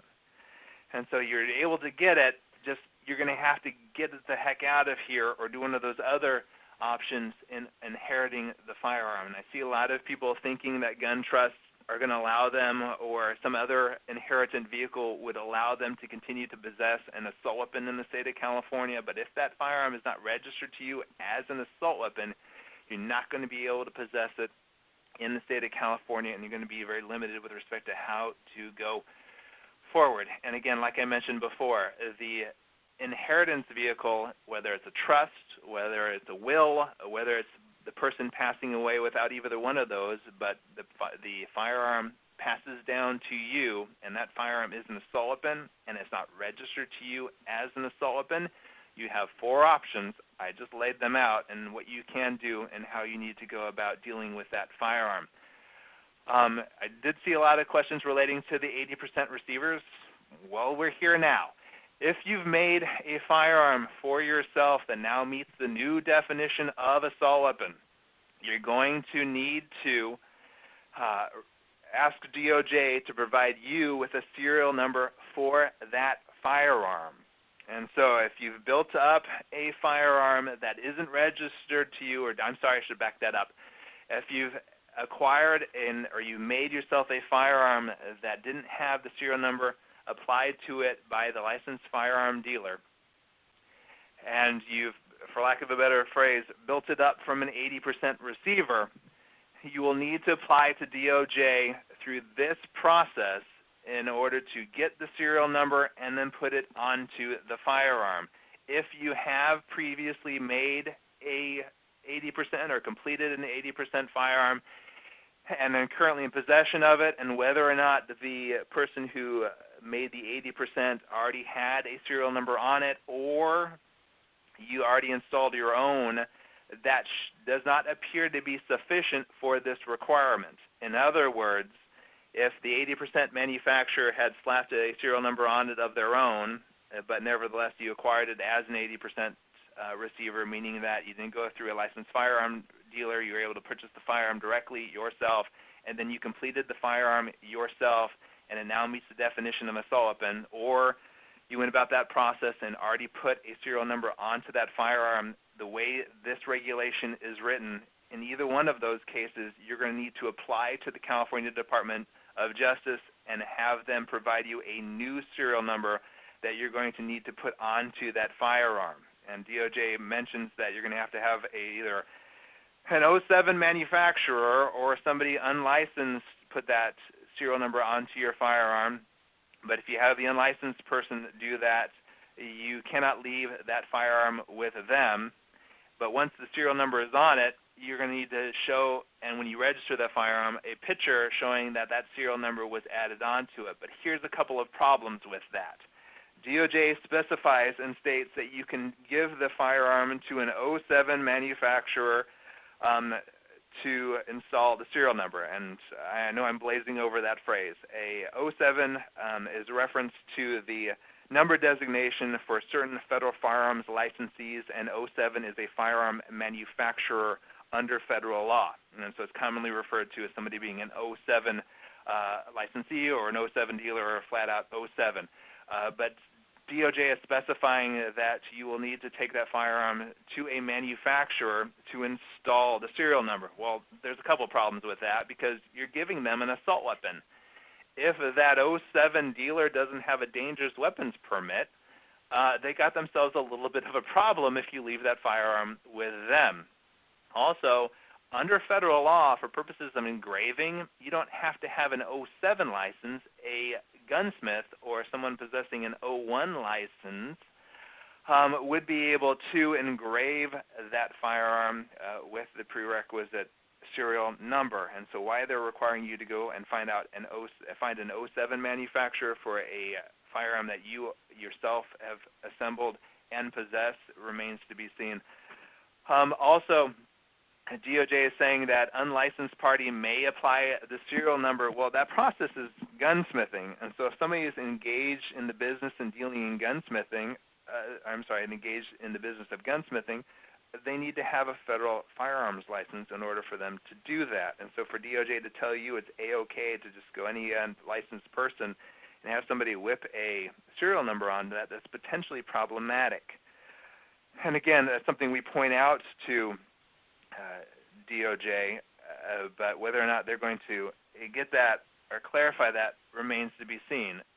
But for the manufacturers out there, don't get left with an assault weapon, and engraving that thing on there is partly the least of your worries and concerns, because the engraving, for those of you who own and possess an 80% receiver that you've built up to the firearm, has to meet the federal standards of engraving it onto that firearm. This language was stolen directly from the federal code, and the minimum depth and size requirements are directly parallel to what is actually required to a full-blown importer or manufacturer of firearms, and it's going to be what you're subject to for printing or engraving or casting or stamping that serial number that DOJ gives you onto that firearm. Additionally, DOJ wants more information put onto that firearm before it can be properly registered, and it's in addition to the serial number that you're going to be requesting, and it's all of that down below in red as well. And so all of that additional information, although it doesn't have specific height or depth requirements, it still needs to be conspicuous and not susceptible to being removed or altered. But they're going to require all of that additional information from you. And as I point out bottom and below, this goes even beyond what good old Senator De Leon was pushing for the Ghost Gun Bill. All of this additional information isn't required under the Ghost Gun Bill. All of that is required is the serial number. So why DOJ and how DOJ is going beyond those requirements is anybody's guess.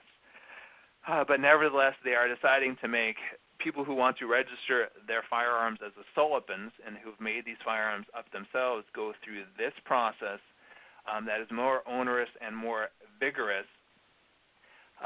than the actual Ghost Gun Bill remains to be seen. But that is what DOJ is coming up requirement-wise for purposes of those who have made their own firearms from 80% and are choosing to register their firearms as assault weapons. So before you can register your firearms, you will need to go through that process of asking for a serial number, having that provided to you by DOJ, and then going through the process of engraving or installing that serial number onto the firearm in addition to all of that other information, taking a picture of that sucker, and including that with your registration.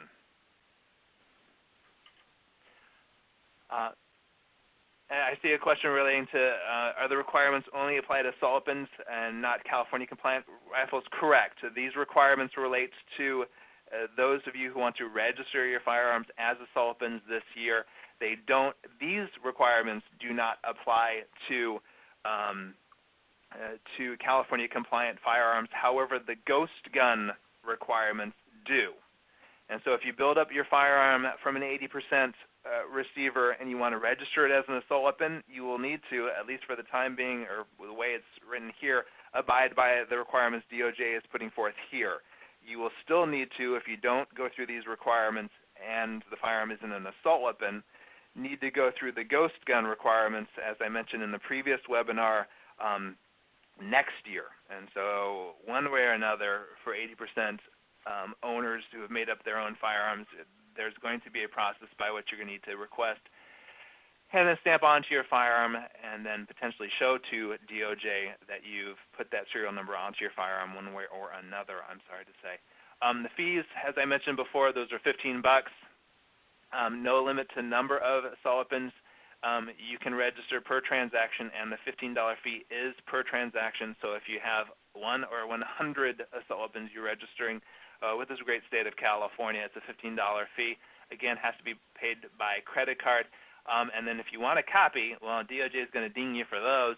It's going to be $5 a pop, but as I mentioned below, it's not going to be, and there are no requirements that you can't, or restrictions on you making multiple copies of your own. And I strongly suggest people who have already registered assault weapons under the past registration periods, if you haven't already, make multiple copies of your assault weapon registration. And so there's those areas of concern. The process, sometime relatively soon, I would expect, the application process will open for registering assault weapons. It will close December 31st.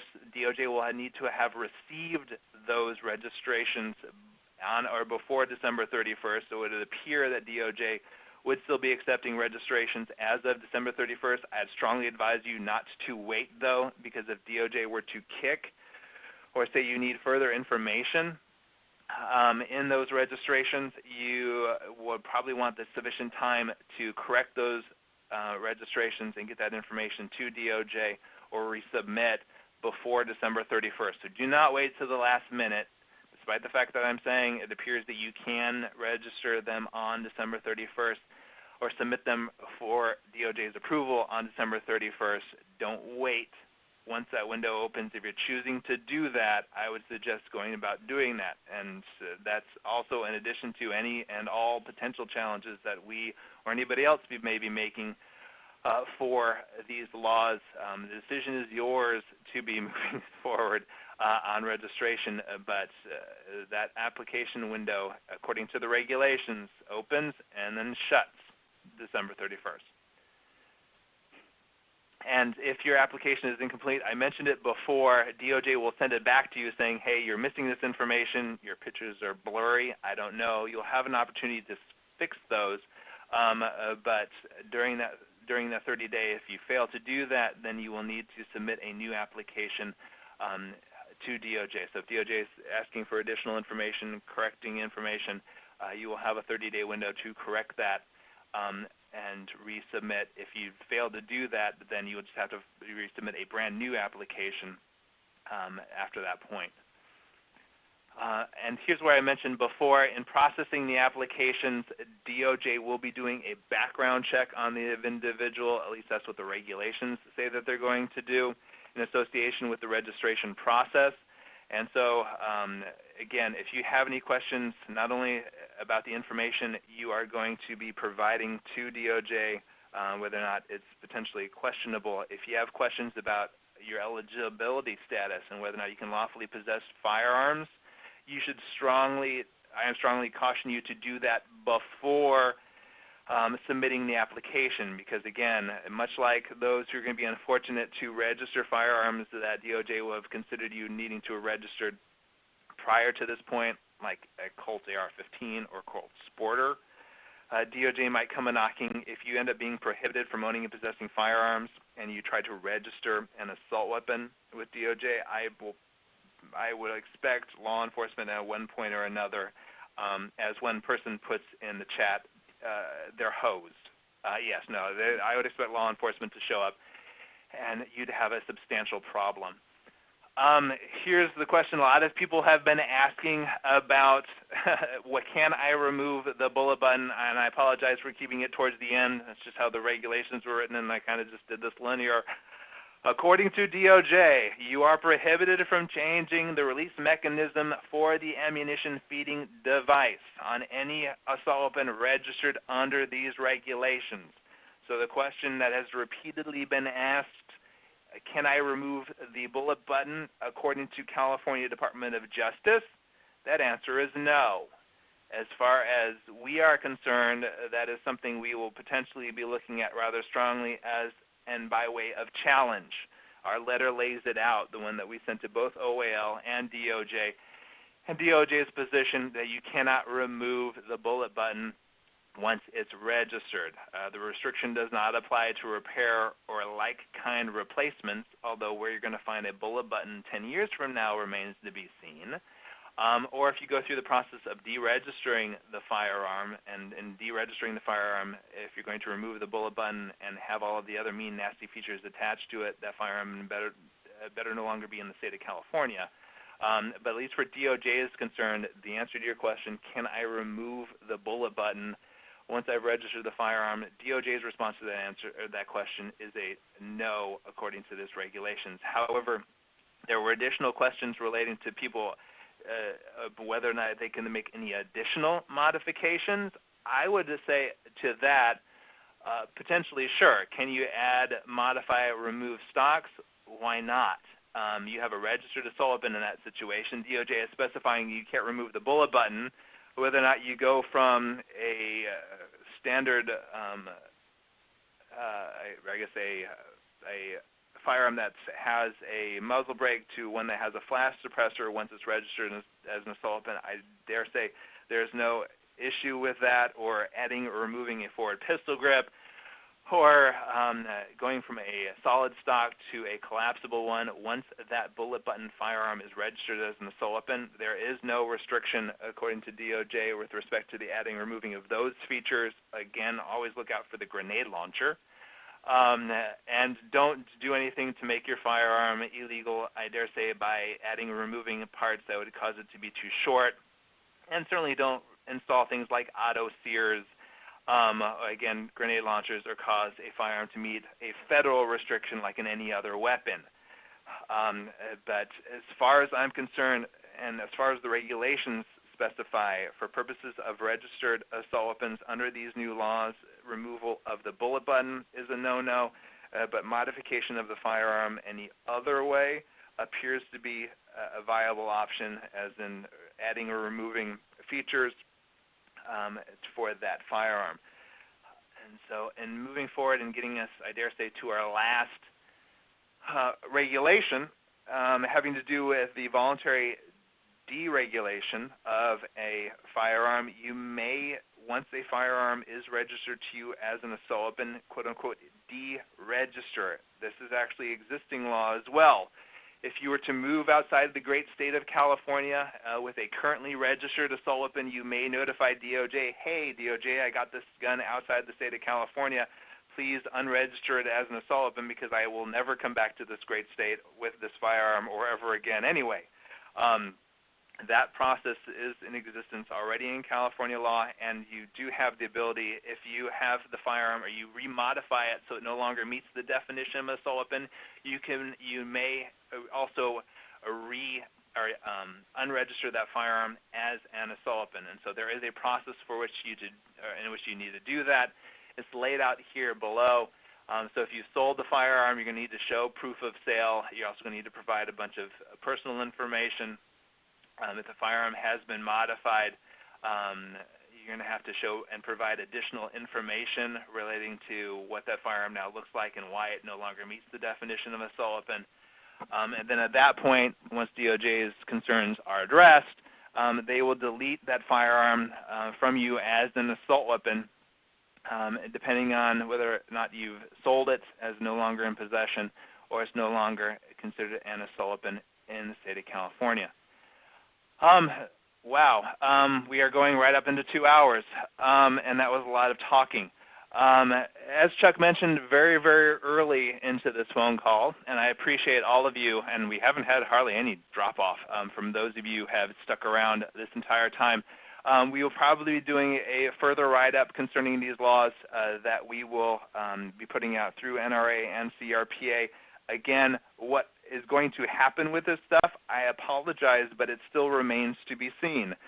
Because, again, these are and have been proposed with the Office of Administrative Law, OAL, and they aren't published and they aren't California law yet. And so at that point, what they're going to do and what OAL is going to do, and in light of our letter to both OAL and DOJ, what's going to happen with these laws remains to be seen. But nevertheless, NRA and CRPA will be on top of it. We will be letting you know. I'm sure all of you are here partly because of the alerts and information that we put out saying that these laws, or that we're going to do a webinar on these laws, and these laws have been proposed. When will a 5th edition of this book come out? Probably again in November. It'll have everything under the sun as it relates to these new laws. I'm sorry to say that the 4th edition that you're looking at right now does not have these new regulations in it. It does have all of Prop 63 and the laws that passed back in July, but unfortunately both the large cap mag stuff and these new regulations came out after the book was published. Thank you for those of you who already purchased the book. And again, we will be putting out information, further information relating to these laws as they slowly trickle out. And of course, I see a lot of questions relating to challenges. And like I said already, and as Chuck has mentioned before, there is, we are already looking at and already contemplating challenges not only to this, but a number of the other laws that were passed back in July, and of course Newsom's initiative that I apologize I can't go into detail on, partly because it's attorney-client privilege, partly because we don't want to tip our hand, because as we mentioned before, I am certain that there are representatives from California Department of Justice, other law enforcement entities and agencies, and I dare say probably people from the other side of the firearm tracks who would be very interested in how and why we would challenge a number of these laws. And moving forward, I think we have a couple just last slides. Keep in mind that we will probably be doing upcoming webinars for these and other topics.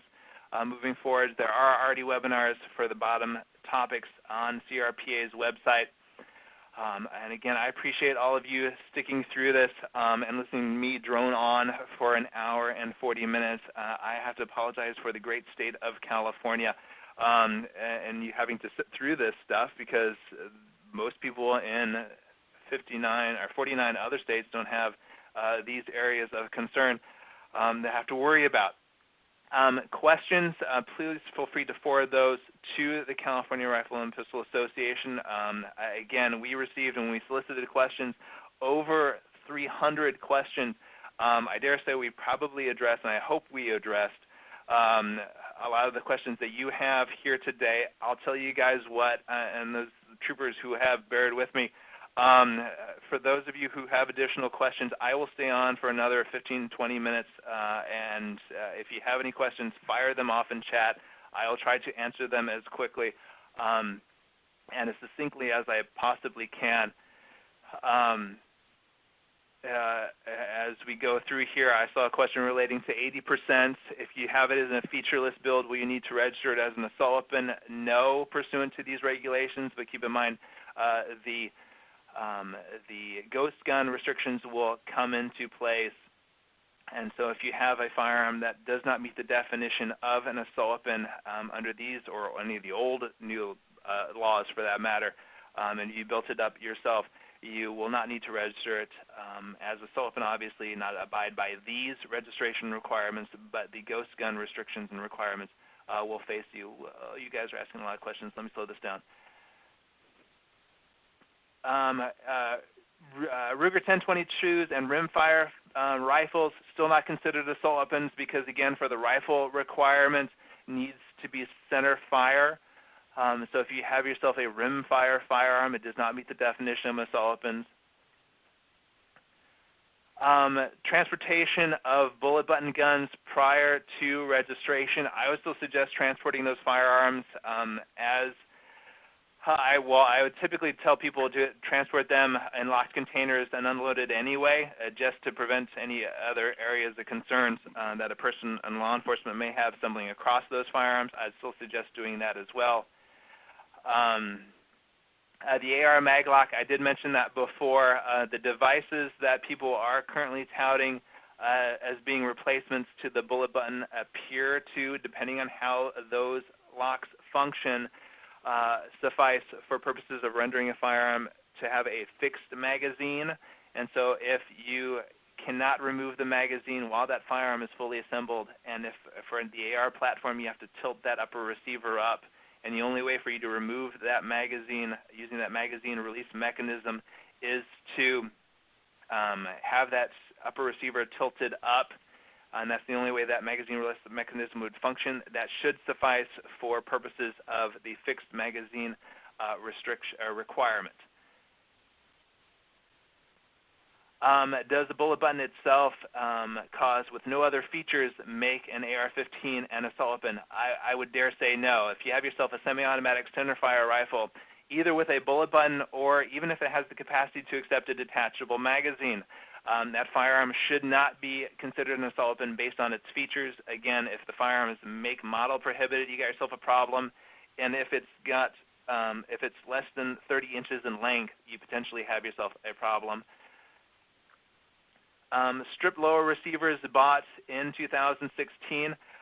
If you've bought yourself a strip lower receiver now or in 2017, those receivers themselves do not meet the definition of a firearm, let alone an assault weapon. However, you're going to be limited into how you build that firearm up now into and into what configuration. I dare say at this point you're going to be precluded from completing that firearm into a configuration that causes it to meet an assault weapon now that needed to be done according to the regulation in DOJ prior to January 1st. So if you're building up an 80% now, you will not be able to put it into an assault weapon, quote-unquote, configuration at this point. But if you're going through an 80%, and if you have a featureless gun, meaning one that does not need to be registered as an assault weapon, you may still do so. But remember, and please review that other webinar I did on ghost guns. For those of you who are doing and completing 80% after January 1st, 2017, you're not going to be able to complete it in an assault weapon, quote-unquote, configuration, but you still probably need to go through the process to request and get a serial number added to that, that firearm under the ghost gun laws.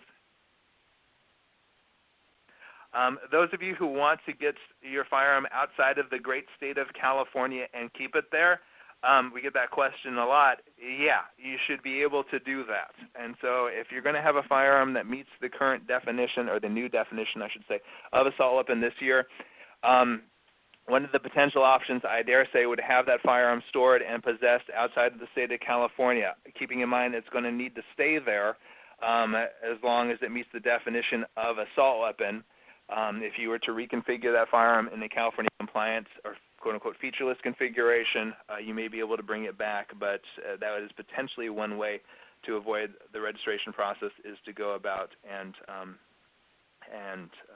have the firearm stored outside the state of California.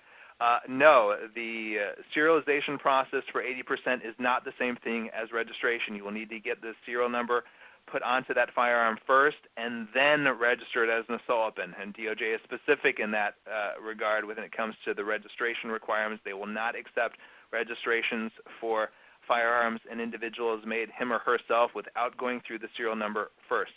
Thanks you guys for the other thank yous.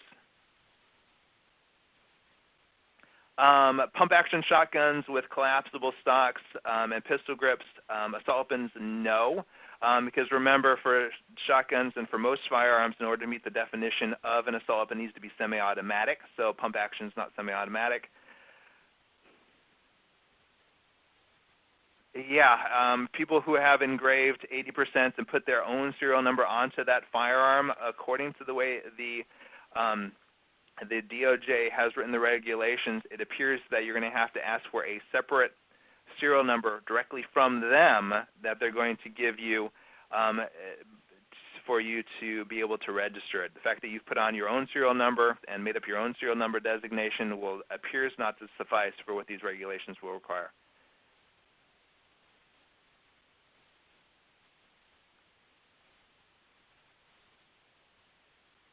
If you've been in possession of a firearm and you want to remove all of the evil features that would cause the firearm to meet the definition of assault weapon under these existing laws, I dare say that would be sufficient, because the firearm then at that point is not a quote-unquote assault weapon. If it doesn't have the mean, nasty features on it, it is not considered an assault weapon, so therefore it should not need to be registered in the state of California as an assault weapon.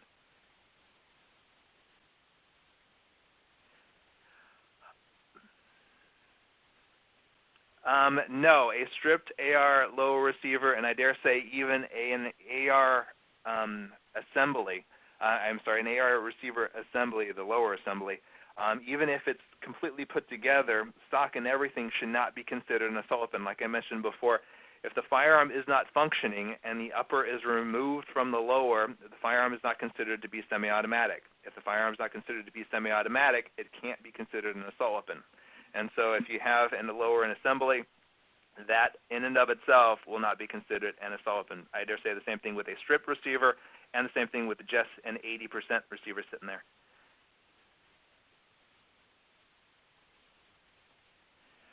Are those who have received undetermined DROSs going to be able to register assault weapons? If you haven't received your firearm before January 1st, 2017, because you're still waiting on a DROS, the DOJ was rather specific in their requirements, saying that you had to be in possession of that firearm prior to January 1st, 2017.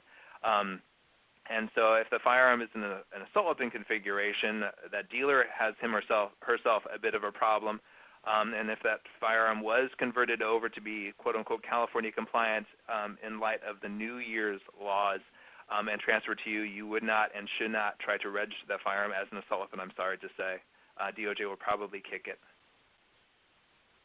The registration process for registering assault weapons is not currently open. Again, the regulations that DOJ has come up with for purposes of registration has not been submitted by the Office of Administrative Law to the Secretary of State.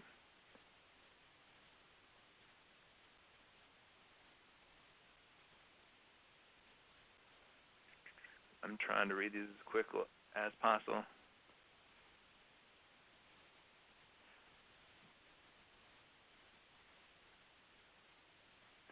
Those of you who have registered assault weapons under the old designations and are registered to you as assault weapons, you will not need to, and I dare say DOJ in their regulations will actually refuse registration under these new regulations. It goes back to one of the regulations I mentioned before, that DOJ will not register firearms that meet the old definitions of assault weapons that were required to be registered previously. And so those of you who have registered assault weapons right now and went through the process to register those firearms as assault weapons and if you have done so in the past, you will not need to re-register now. That's actually a good question. Why the heck you would need a featureless gun with a bullet button? You shouldn't, but nevertheless, there's people asking that question, and so there you go.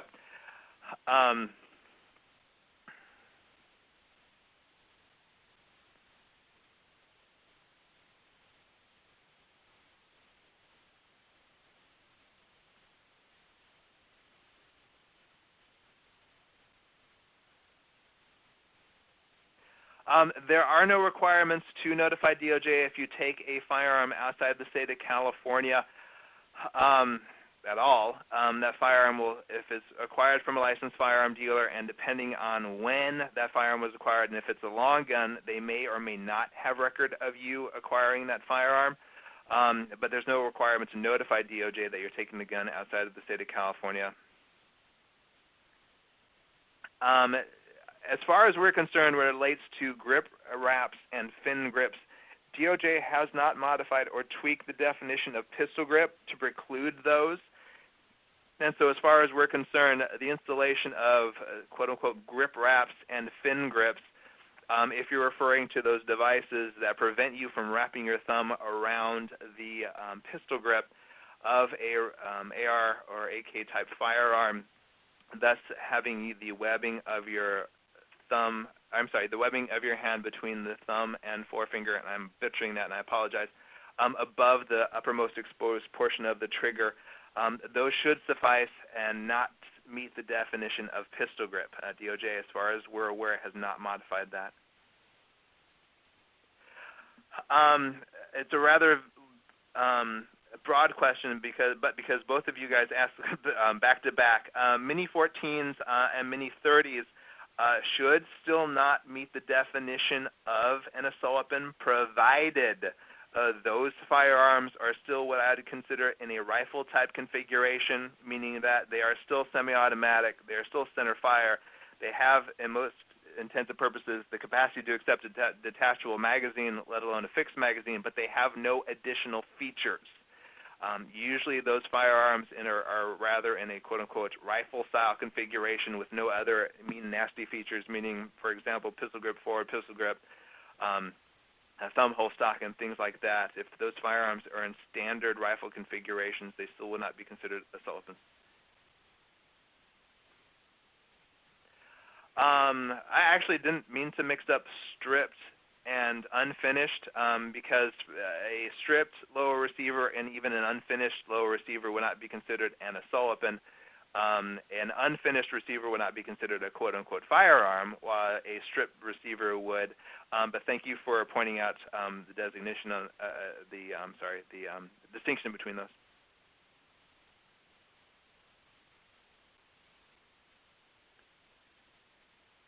Okay, I'm getting really far behind on the questions, guys. I apologize for that. I'm going to answer questions for a couple more minutes if I can possibly get through these as quickly as I possibly can. The installation of an AR maglock now should suffice for the firearm not meeting the definition of assault weapon. It should not need to be registered now, provided, again, that firearm does not meet the definition of assault weapon for any other reasons. Yeah.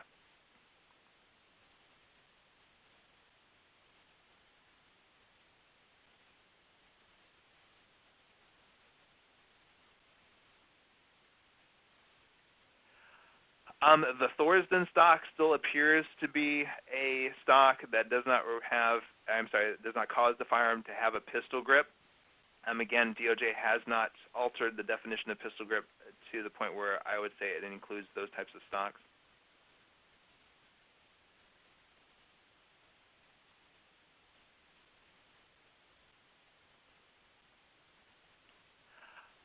Is taking a featured AR-15 apart for cleaning and repairing it before registration allowed? I would dare say yes, despite the fact that the exception applies for possession.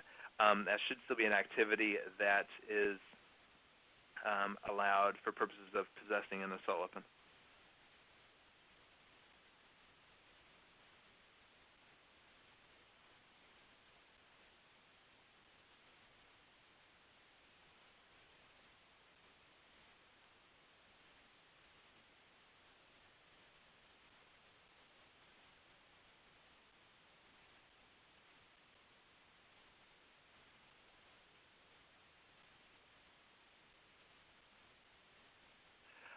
Can one or more assault weapon registration be submitted? Yeah. You, according to, although we haven't seen the forms as they've been published yet by DOJ, according to the regulations, you can register multiple Asolapins in one transaction, and so it could be one or more than one Asolapin can be registered at a time. But again, the window for us to do that has not yet opened.